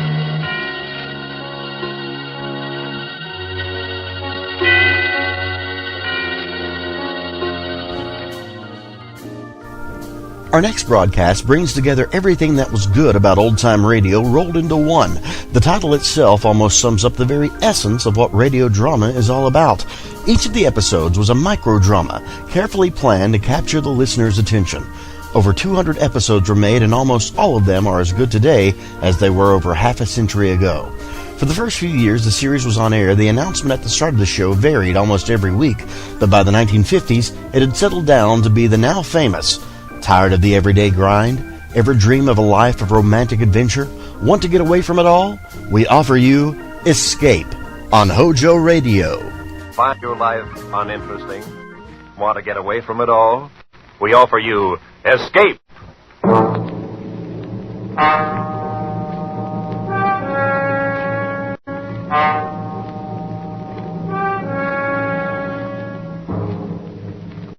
You are drifting on the burning glassy surface of a tropical sea, trapped on a flimsy raft, with 3 murderous companions from whom you cannot escape.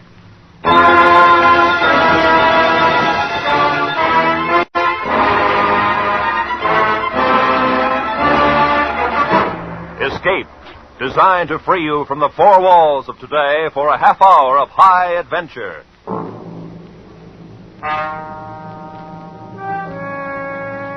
Tonight, at your request, we bring back one of our most popular escape stories. We take you to Noumea in the South Pacific, a French penal colony as notorious as Devil's Island, and invite you to escape from Noumea in John Russell's The Fourth Man.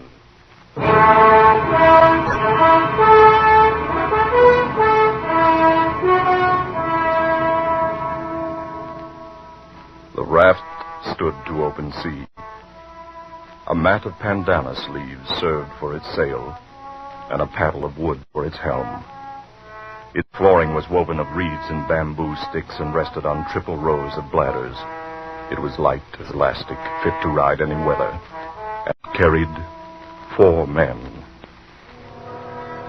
3 of them sat huddled together at the far end. Their bodies were blackened with dried blood. The hair upon them was long and matted.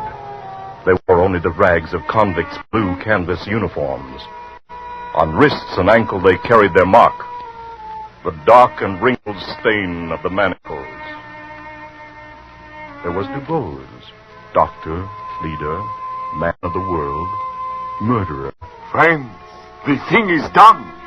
And Fenerou, forger, ladies' man, weakling, coward. Yes, we got away, all right. and the one known as the Parrot, Thief, and Cutthroat. So far, so good. Gentlemen, by way of celebration, may I offer you cigarettes? Cigarettes? Oh, Doctor, you're a marvel, a magician. Look at them. White and fresh as though they just came from the package. How did you do it? Every 6 months, there are about 75 escapes from Namibia. And not more than one succeeds. Ours would be that one, I knew. And so, 3 weeks ago, I bribed the night guard for these very cigarettes, so that we might sit here, my friends, as we are doing, and celebrate. I want to light. Yes, I light for the Parrot. Oh, our doctor is a wonder. He thinks of everything. He gives us cigarettes, matches, and our freedom. Wait till you've got your 2 feet on a pavement again. That will be the time to talk about freedom. To wear starched collars again. To stroll with a girl, clean and fresh from her bath, down the Place de la Concorde, the Rue de Rivoli. Suppose we get a storm. It's not the season of storms. Just the same, suppose we get a storm. Very careful, friend. You must not be so impatient. We were convicts back there, festering in oblivion. And now we stand on the rosy threshold of the big round world again. We are men raised from the dead. Suppose we get a storm. You have got a gift of speech, but where's the ship that was going to meet us here? This is the day, as agreed. It will meet us. This wind will blow us to China if we keep on. We can't lie any closer to shore. There's a government launch at Torreon, and I doubt if the native trackers have given up yet. Oh, careful, Parrot. They will eat you yet. I've heard about that. Is it true, Doctor, that the natives keep all the runaways they can capture to fatten on them? They prefer the reward. Still, I doubt if they've entirely lost the habit of cannibalism. Yes, piece by piece, Parrot. First they will hamper you, then they will make a stew of your brains. They won't miss a thing. Shut up, Fenarou! You filthy brute. You know, I forgot. We have one of them with us.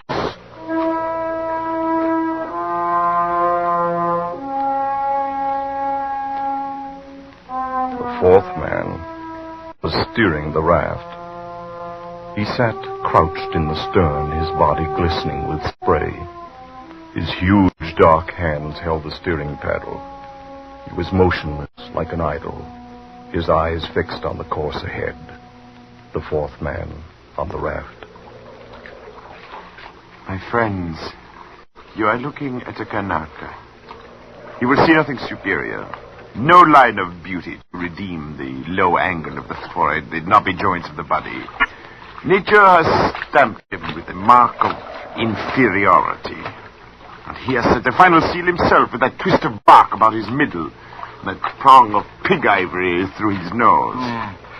Nonetheless, he is a man, and there is a price on our heads. Well, he could be taking us where he lies. Calm yourself, Fenarou. This is a very simple animal. An infant, really. Does that mean he could not double-cross us? It does. He is bound by his duty. I made my bargain with his chief up the river. And this one is sent to deliver us on board our ship. That's the only interest he has in us. And he will do it? He will. It is the nature of the native. I don't trust him. Not for a minute. The brute. The animal. You! It's you I'm talking about, you filthy brute! Parrot! Save your breath, Parrot. He speaks no language, only a few noises, a few signs. I don't feel right on the same raft with that. Go on, burn yourself up in this sun. Me, I will just stretch out a little under these mats. Yes. We should all sleep a little and serve ourselves. When we awake, she'll be there, the ship, our pretty little topsail schooner, her mast standing out against the sky. And we'll be on the way to France. Sleep, my friend.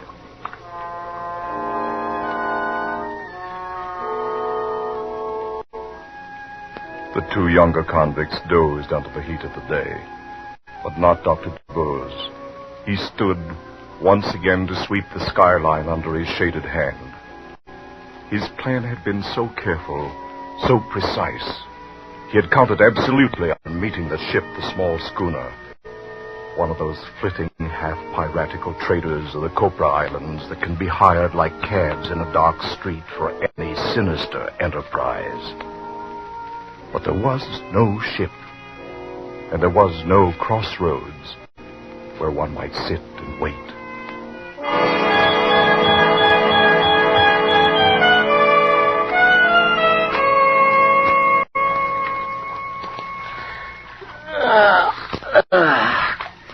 Good morning, Doctor. It's afternoon, Pinero. Oh, yes, it is. I slept like a corpse. And where's the ship, Doctor? It was going to be there when we awoke. Oh, I'm thirsty. I'm dying of thirst. So are we all, Pinero. Where's the flask? Oh, I'm roasted in the sun. You have to roast some more. This crew is on rations. What are you talking about? Where's that water? I have it here. So you have. Do you think it's yours? It's ours, Parrot. I want a drink. Think a little, Parrot.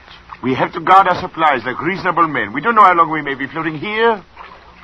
So, that's how you talk now. You don't know how long, but you were sure enough when we started. I am still sure. The ship will come. She cannot stay for us in one spot. She will be cruising to and fro until she intercepts us. We must wait. Ah, that's good. Wait. And in the meantime, what? Fry here in this heat? Our tongues hanging out while you did us out broad by broad? Perhaps. No! The man does not live who can feed me with a spoon. The spoon? Laugh, you scum! But you're in this too, with this captain who thinks of everything and still puts to sea without provisions. Go on. Laugh again. Laugh. I wasn't laughing, Parrot. It's true. A bad piece of work for a captain of runaways. Unless you would die very speedily, we must guard our water. And whose fault is it? Mine, I admit it! What then? Here we are, and here we must stay. We can only do our best with what we have. All right, Doctor. Do your best. Give me a drink. You may have your share, of course. But be warned. When it is gone, don't come to us. To Fenero and me. Oh, what's Ferris first? My drink! Very well. A thimbleful? One thimble? This way we should have enough for 3 days. Perhaps more. With equal shares among the three of us. That's right. There are only 3 of us. Were you thinking of him, Fenero? Of our pilot? He looks somewhat like us, doesn't he? But his body has never known clothing. His feet, shoes. His heart has never known the swelling that comes with feelings of love or beauty. His mind has never known a single thought. Look at us 3 gentlemen. You, Fenero, a forger. You, Parrot, a thief. I, the bulls of Paris and Marseille, and murderer. And yet, we are civilized men. And this is a savage animal. Our provisions are for men only.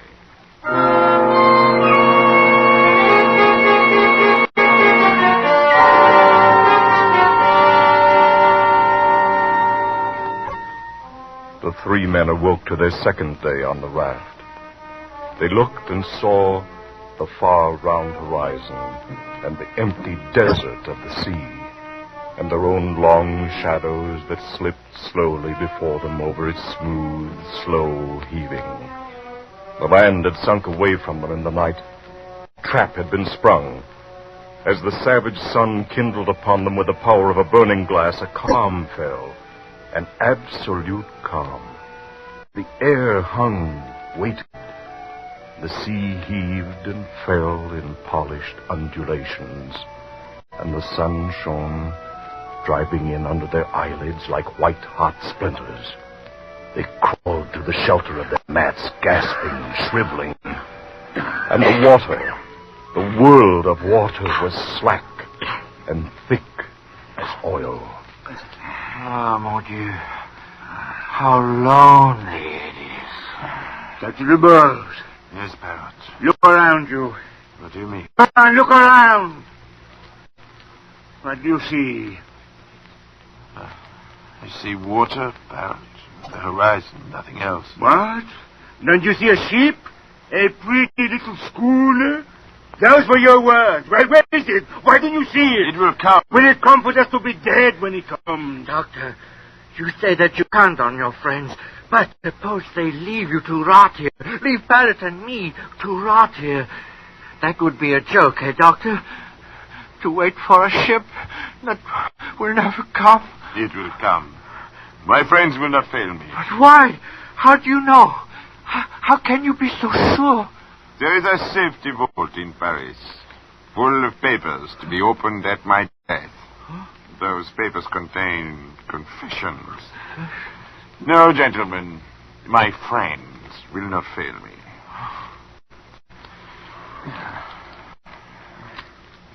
Parrot.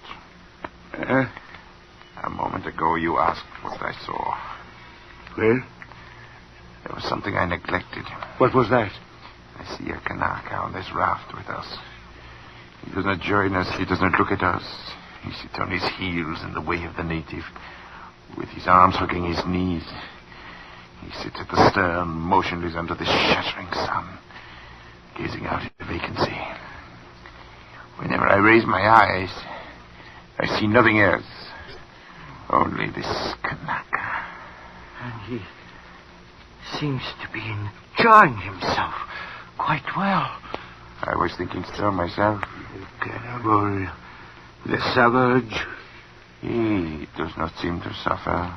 What's going on in his brain? What does he dream there? He looks at us as though he hates us. The dirty rat. Maybe he's waiting for us to die.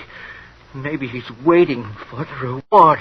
At least he wouldn't starve on the way home, and he could deliver us piece by piece. How does he do it? Has he not any feelings? I've been wondering about that. It may be that his fibers are tougher, his nerves but are we have had enough. water, and he has not. And yet, see, his skin, it's fresh and moist. And his belly round as a melon. Don't tell me this savage is thirsty. Is there any way he could steal our supplies? Certainly not.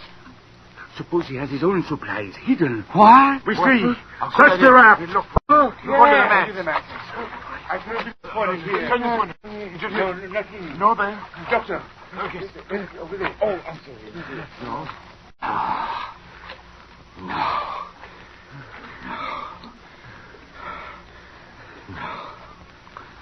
You are mistaken. He has nothing hidden. You're wrong about him, Doctor, when you say he has no understanding. There is one thing he knows, and knows well. Pain. Don't hit him! No, not so much. No. There, come! That will teach you! Not so cheap now are you! Not so happy with your luck! That will make you feel! The higher race tramples the savage, with or without cause. And that is natural. And the savage creeps away into his place, with his hurts and his wrongs, and makes no sign, and strikes no blow. And that is natural, too. Yes, that is all very well, Doctor. But we still must have our pilot. Come back, my friends, back under the mats. The glare of the sun is not so bad there.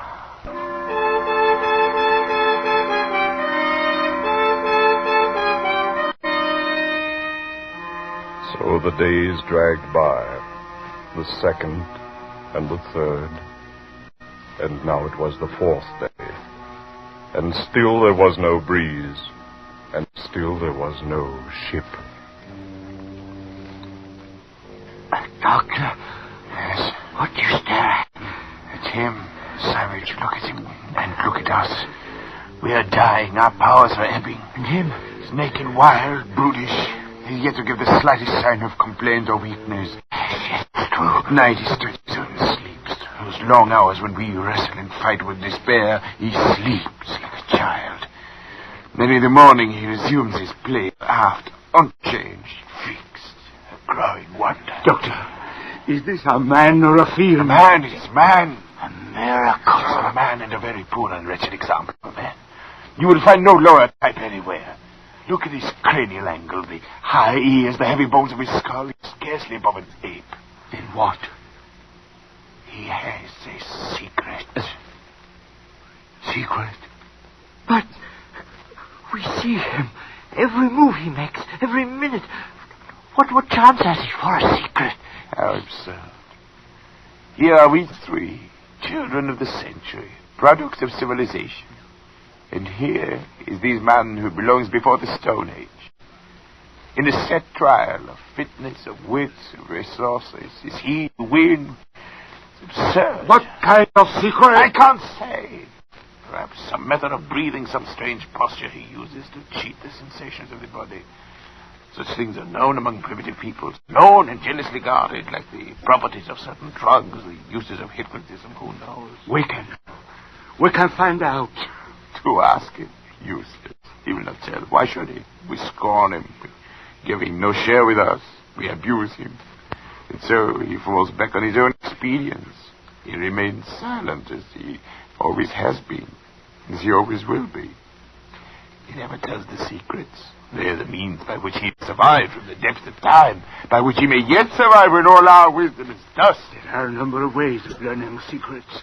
I know them all. No power. It would be useless. He could stand any torture you might invent. You saw how he behaved before.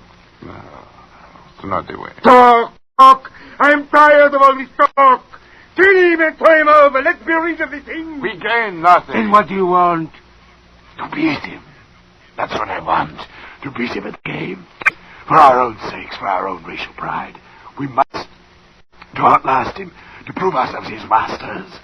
By better brain. By better organization and control. Watch him, my friends. So that we may trap him. So that we may find him out. And defeat him in the end. Watch. I will watch, all right. You old windbag. I'm not sleeping anymore. To leave you alone with that bottle. The bottle. Oh, the bottle. I've been meaning to discuss our rations with you. Have you? We are running very short. I'm afraid we must all take a cut again. And what are we down to now, Doctor? Half a thimbleful. No. We must keep our weight. I say no! Then we'll put it to a vote. You say no, I say yes. Then they're all... Yes, anything.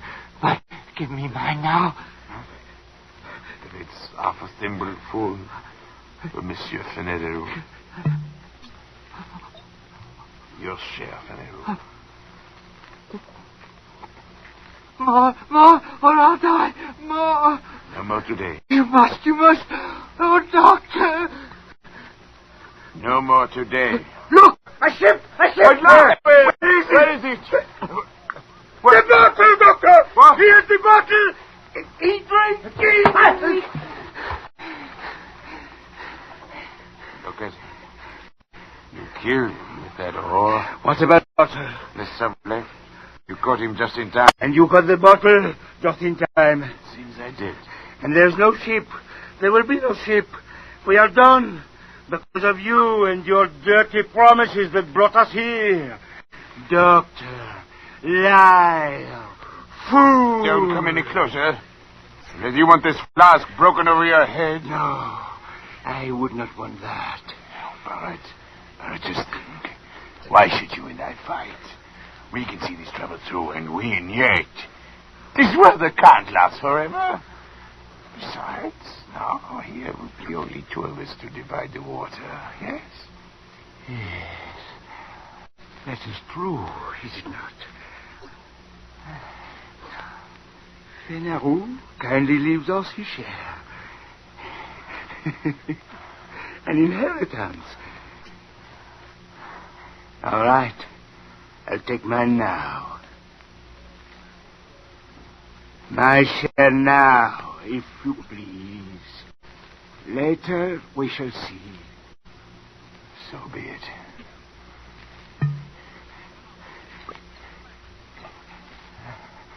cher.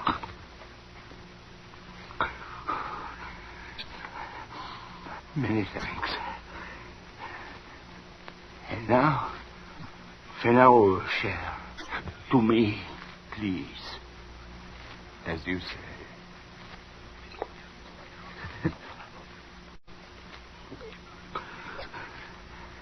And now,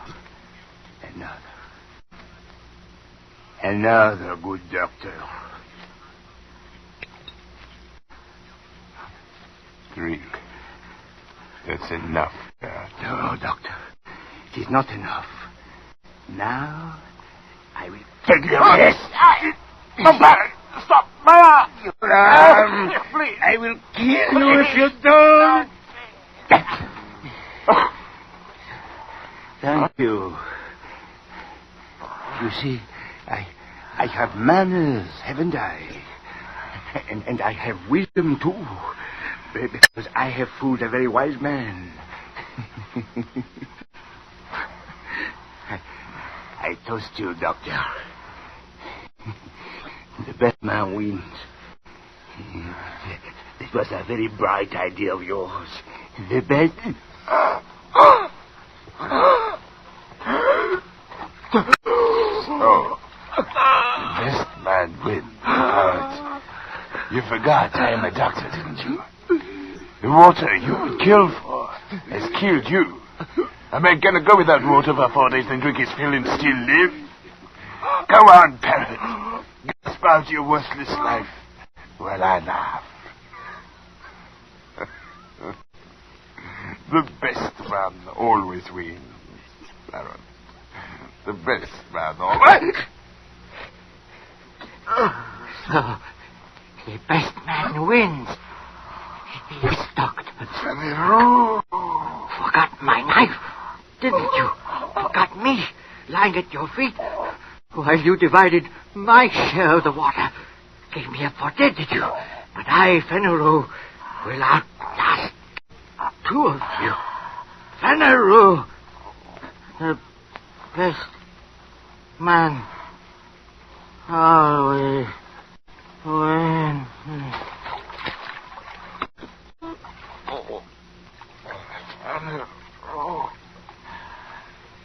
Your food. The what? Running out.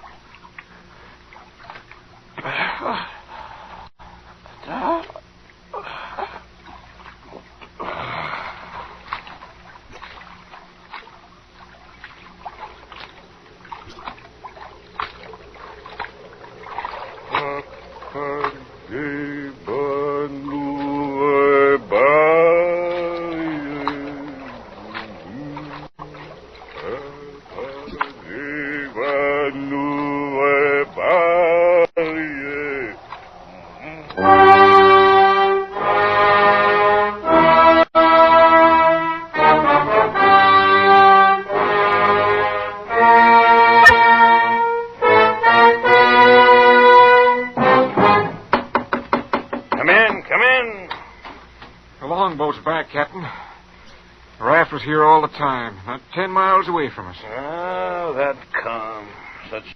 Thanks for listening to HOJO Radio. We have more classic radio coming your way next. Back in steamer chairs, enjoying the sensuous drowsiness of the warm night.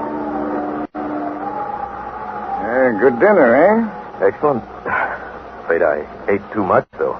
Care for some gin rummy? Oh, no, I don't get moved. All right. There's a rather large island up there to the right somewhere. It's something of a mystery. Really? Oh, I didn't know. What island is it? The old charts call it Shipwreck Island. Suggestive name, isn't it? Sailors have a curious dread of the place. Some superstition. I can't see it. Well, you have good eyes, but even you can't see 4 miles or so through a moonless Caribbean night. No, not even 4 yards. It is dark, isn't it? It'll be light enough in Rio. Oh, by the way, hope the guns have come from Purdy's. We should have some good jaguar hunting up the Amazon. Great sport hunting. Best in the world. Yes, for the hunter, not for the jaguar. Oh, why not? They've no understanding. Well, even so, I rather think they understand one thing. Fear. The fear of pain, the fear of death. Huh? Oh, rot, Whitney. Who cares how the Jagger feels? Perhaps the Jaguar does. Oh, you're a big game hunter, not a philosopher. Look, the world is made up of two classes. The hunter and the hunted. We're lucky enough to be the hunted. You think we passed that island yet? Yeah, can't tell in the dark. I hope so. Why? Well, the place has a reputation. A bad one. Cannibals? Hardly. Even cannibals wouldn't live in such an isolated spot. But it's gotten into sailors' legend somehow. Did you notice? The crew seemed jumpy today. Yeah, they were a bit strange now that you mention it. Yes, it's a sort of dread, a kind of mental chill. I'll be hanged if I haven't felt it myself. Oh, pure imagination. Well, one superstitious sailor can infect the whole ship's company with his fear. Maybe. Well, sometimes sailors have an extra sense which tells them when they're in danger.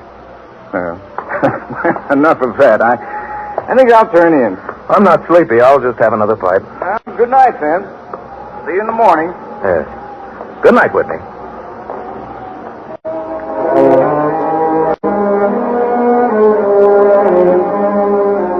It was very dark.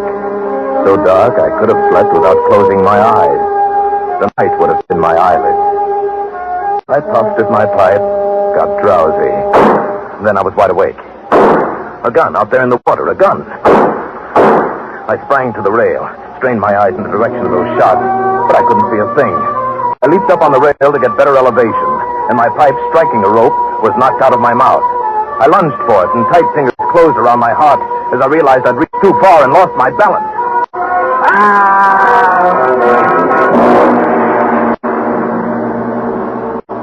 Blood-warm waters of the Caribbean closed over my head. When I came to the surface, the wash from the speeding yacht slapped salt water into my mouth, making me gag and strangling me. I coughed and spat it out and found my voice. Help! Help! Help! The lights from the boat moved steadily away. They quickly became faint fireflies. And then they were blotted out by the night. I struggled out of my clothes and turned to the direction from which I'd heard those shots. I began swimming. Slowly, conserving my strength.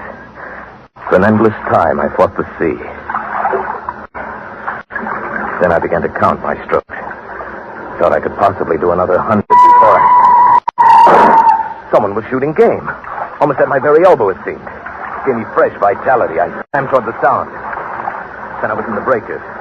In another moment, I was dragging myself from the swirling waters, pulling myself hand over hand onto the narrow beach, gasping, panting for breath.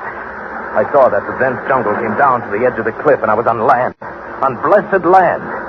Safe on the soft, warm sand.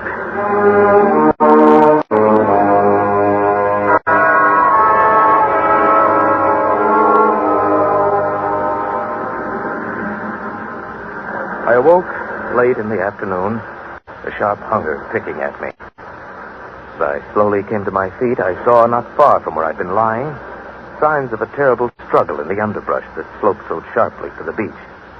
Some wounded thing, evidently a large animal, had thrashed about there in its death fight. Almost at my feet was a small glittering object, an empty cartridge from a .22. That was odd. The hunter had had his nerve to tackle a large brute with so small a gun. I examined the ground closely and found what I'd hoped for. The print of hunting boots. They pointed up toward a recess in the cliff, and I hurried quickly after them, for night was beginning to settle on the island.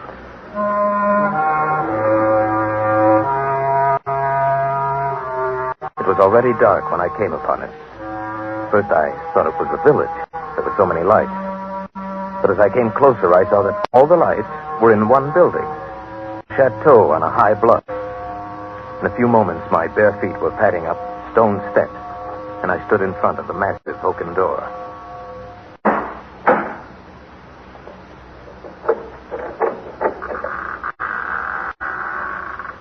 Good evening. Oh, please don't be alarmed. There's no need for that gun. I'm no robber.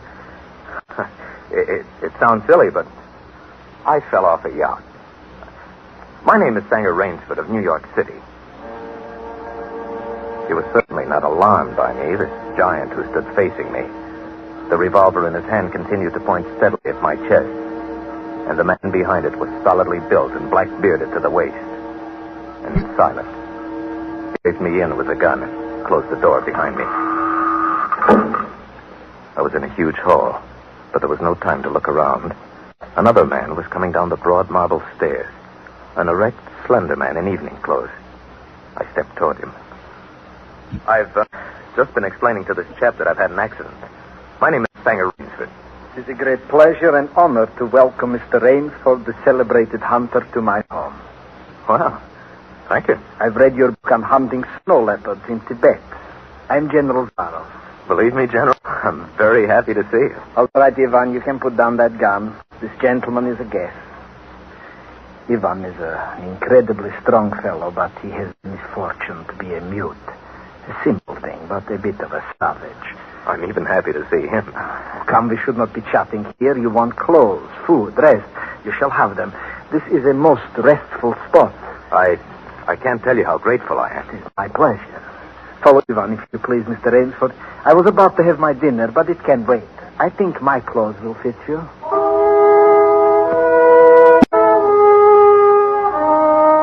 I followed the man into a huge beam-ceiling bedroom with a canopied bed large enough for 6 men. Ivan silently laid out an evening suit. And as I put it on, I noticed that it came from a London tailor. And Whitney'd called this place too isolated even for cannibals. I went downstairs and sat down opposite Zaroff in a dining room that suggested a baronial hall of feudal times. The food was excellent. Perhaps you were surprised that I recognized your name, but I read all books on hunting, published in English, French, and Russian. I have but one passion in life, and that is the hunt. Why, I notice you have some wonderful heads here. Well, that Cape Buffalo over there is the largest I've ever seen. Oh, that fellow. Yes, he charged me, threw me against a tree, fractured my skull. But I got the brute. I've always thought the Cape Buffalo the most dangerous of all big game. No, the Cape Buffalo is not the most dangerous. No? Here in my preserve on this island, I hunt more dangerous game. What, is there big game on this island? The biggest? Really? Oh, it is not here naturally. I have to stock the island. Well, what have you imported, General? Tigers? No. Hunting tigers ceased to interest me when I exhausted their possibilities. There's no thrill left in tigers, no real danger. I live for danger. Cigarette, Mr. Rainsford. Please. We will have some capital hunting, you and I. But what game? I'll tell you. You will be amused, I know. I think I may say in all modesty that I have done a rare thing. I have invented a new sensation. May I pour you another glass of port, sir? Thank you. I have been a hunter all my life, but after many years of enjoyment, I found that the hunt no longer fascinated me. It had ceased to be what you call a sporting proposition. I always got my quarry. Always. And there is no greater bore than perfection. Then you were a very good hunter, General. No. I had merely discovered that the animal has nothing but his legs and his instincts. Instinct is no match for reason. When I realized this, it was a tragic moment for me. As I told you, I loved to hunt. And then it came to me as an inspiration what I must do. And that was? I had to invent a new animal to hunt. A new animal? Why, you're joking. I assure you I am not, sir. A new animal, and so I found one. I bought this island, built this house, and here I do my hunting. The island is perfect for my purpose. There are jungles with a maze of trails in them, hills, swamps. And the animals, General Zaroff? It supplies me with the most intense excitement of all. I never grow bored now, for I have a quarry with which I can match my wits. An ideal quarry, with courage, cunning, and above all, reason. But no animal can reason. My dear fellow, there is one that can. I can't believe you're serious. What is some grisly joke? Of course I'm serious. I'm speaking of hunting. You're speaking of murder. Surely your experiences in the war... not make me condone cold-blooded murder. I'll wager you'll forget your notions when you go hunting with me. You've a genuine new thrill in store for you, Mr. Rains. Thank you. I'm a hunter, not a murderer. Oh, dear me, that unfortunate word again. But I hunt the scum of the earth, sailors from tramp ships, lascars, mongrels... Where do you get them? This island is called Ship Trap.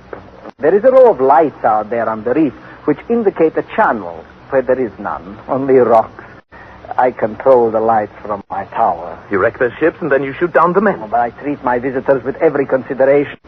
They get plenty of good food and exercise. They get into splendid physical condition. You shall see for yourself tomorrow. Would you like some more port, please? What shall I see tomorrow? We'll visit my training school. It's in the cellar. I have about a dozen there now. Sailors, inferior lot, I regret to say. More accustomed to the deck than the jungle. Ivan, we'll have our coffee now. Thick Turkish coffee, Mr. Rainsford. Very good. No. Is your appetite quite gone? No coffee, thank you. Just one, Ivan. It's a game, you see. I suggest to one of them that we go hunting. I give him 3 hours start. I am to follow, armed only with pistol of smallest caliber and range. If my quarry eludes me for 3 whole days, he wins the game. If I find him, he loses. And if he refuses to be hunted? Oh, I give him the option. If he won't hunt, I turn him over to Ivan here. Ivan once served as official executioner to the great white Tsar, and he has his own ideas of sport. Invariably, they choose the hunt. And if they win?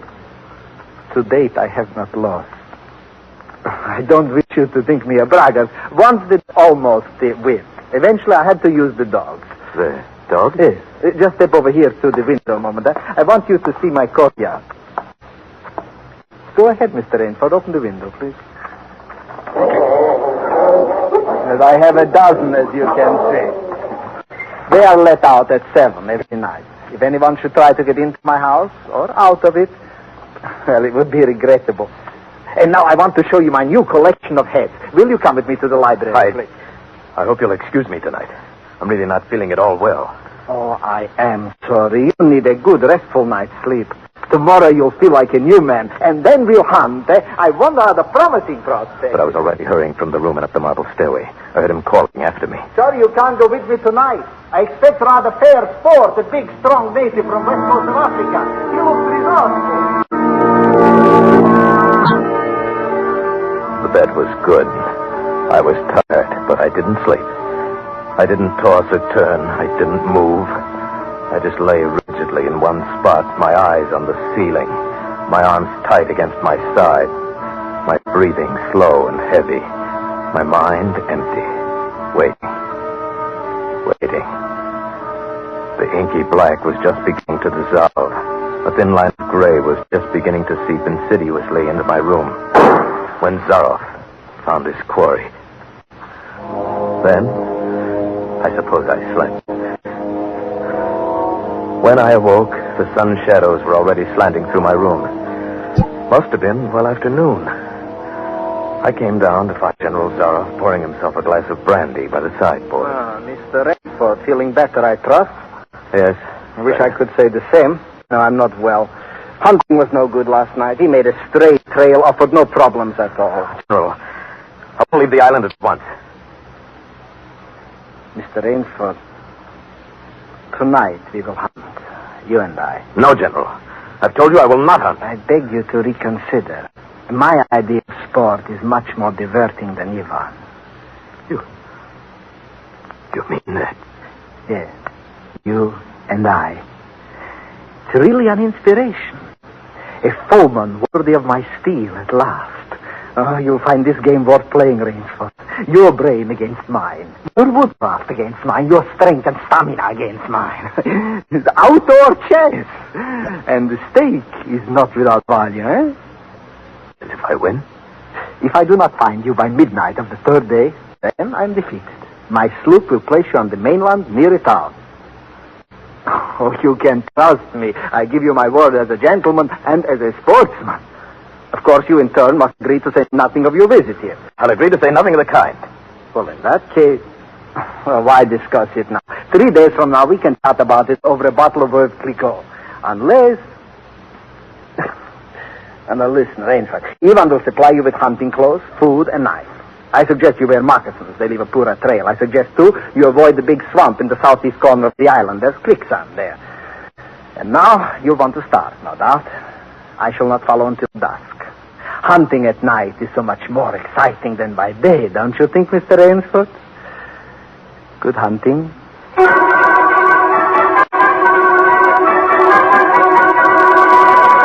I kept telling myself through tight teeth that I had to keep my head.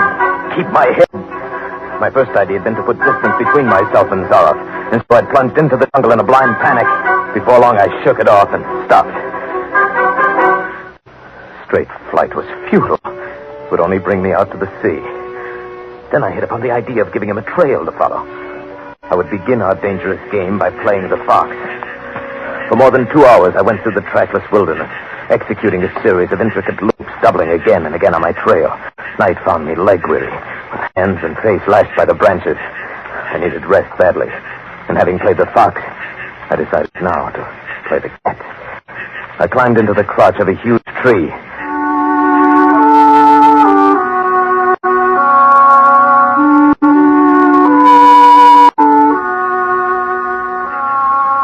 An apprehensive night crawled slowly by like a wounded snake. Then at dawning, a startled bird suddenly screamed and I flattened against the bough. A screen of leaves as thick as tapestry, I saw the general. Came slowly, his eyes fixed on the ground. Almost beneath my tree, he paused and went down on one knee, studying the ground. I would have gone for him, leaping the way a panther does, except for the small automatic in his right hand. After a seemingly endless time, he came back to his feet. His eyes left the ground and traveled inch by inch up the tree. I froze, every muscle tensed for the spring. But the hunter's eyes stopped just before they reached the limb on which I lay. A slow smile spread over his brown face. Oh, Rainsford, where can you have gone? Wherever are you, you clever dog? I simply must go home and lie down a bit to think this over. The pent-up air burst hotly from my lungs as he turned back and disappeared. So, the general was playing with me, was saving me from the day's sport. Zaroff was the cat, and I was the mouse. In that moment, I knew the real meaning of terror. I slipped from the tree and set off into the woods. I'd only gone a few hundred yards when I found a huge dead tree leaning against a smaller living one. I pulled my knife from its sheath and set to work.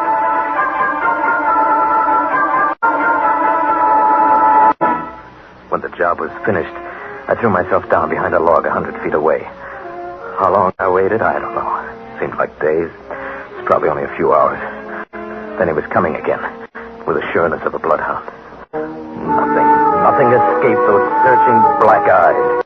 No crushed blade of grass, no bent twig, no mark, however faint, in the moss. He was so intent on its stalking, he was upon the thing before he saw it, his foot touching the protruding branch that was the trigger. The dead tree, delicately adjusted to rest on the cut living one, crashed heavily to the earth. And I waited yet another moment, not daring to look up and see if it really had done its work. Rainsford, if you're within the sound of my voice, let me congratulate you. There aren't many men who know how to make a Malay man catcher. I am a lucky man, Rainsford. My reflexes are still good. Did you see me spring back even while it was falling? Rainsford, can you hear me? You are proving interesting. I'm going back now to have my wound dressed. Don't be alarmed. It's only a slight one. I shall be back. I shall be back.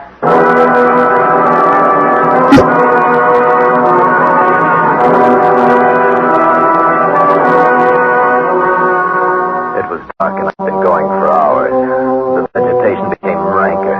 Insects were biting me savagely. And when mud began sucking viciously at my feet like giant leeches, I knew where I was. About to enter the death swamp with its quicksand. However, the softness of the earth gave me an idea.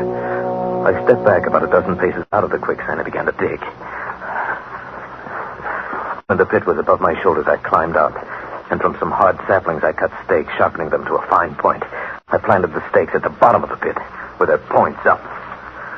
With flying fingers, I wove a rough carpet of weeds and branches, and with it I covered the mouth of the pit. Then, wet with sweat and aching with tiredness, I crouched behind the stump of a lightning-blasted tree. I I heard the padding sound of feet on the soft earth. I knew he was coming. The night wind brought me the perfume of the General's black cigarette. Although I could see nothing, it seemed to me that he was coming with unusual swiftness, that he was not feeling his way along foot by foot. In one brief moment, I lived an entire year. I heard the sharp crackle of breaking branches. The cover of the pit gave way.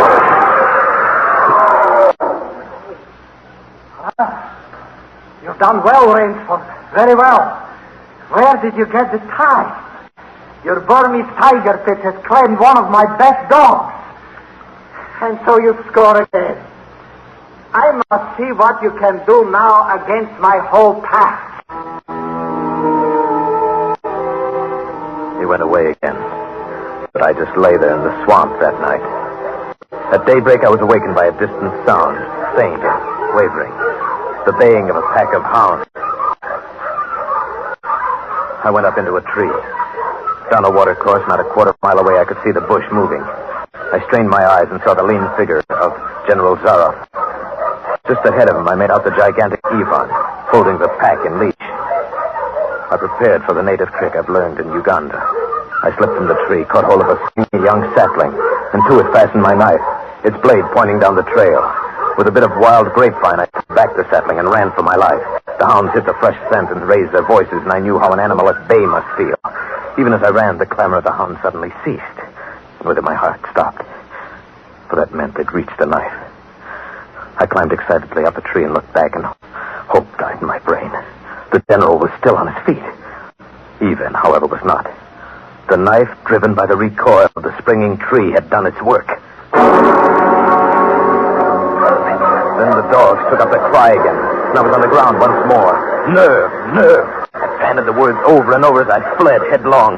A blue gap showed through the trees dead ahead. I forced myself up on towards the gap and reached the sea. It lay 20 feet below me, rumbling and hissing. I stood a moment, poised over the edge. I heard the hounds. I knew it was the end. Then I leaped far out into the water.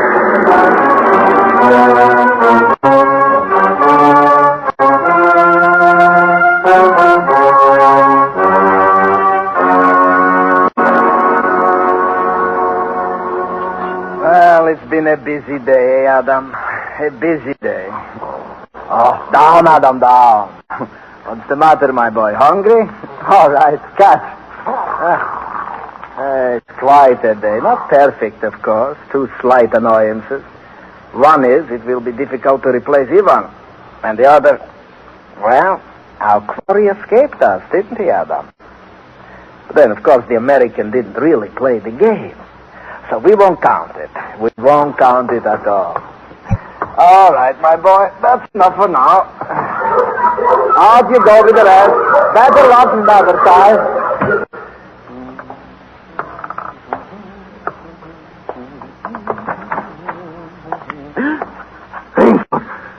Good evening, General. How did you get here? I swam. I found that quicker than walking through the jungle. I congratulate you. You have won the game. No, General. Yes. Yes, of course you have. I'm still a beast at bay. Get ready, General Zaroff. I see.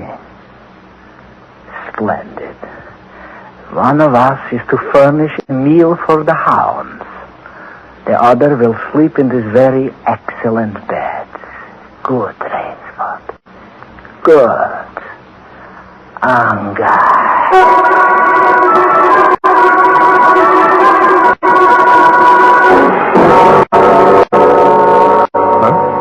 The General was right.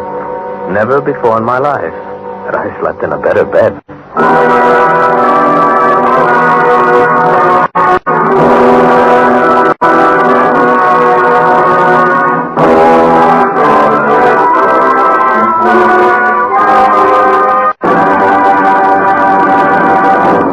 Thank you for listening to HOJO Radio. We'll be back again very soon.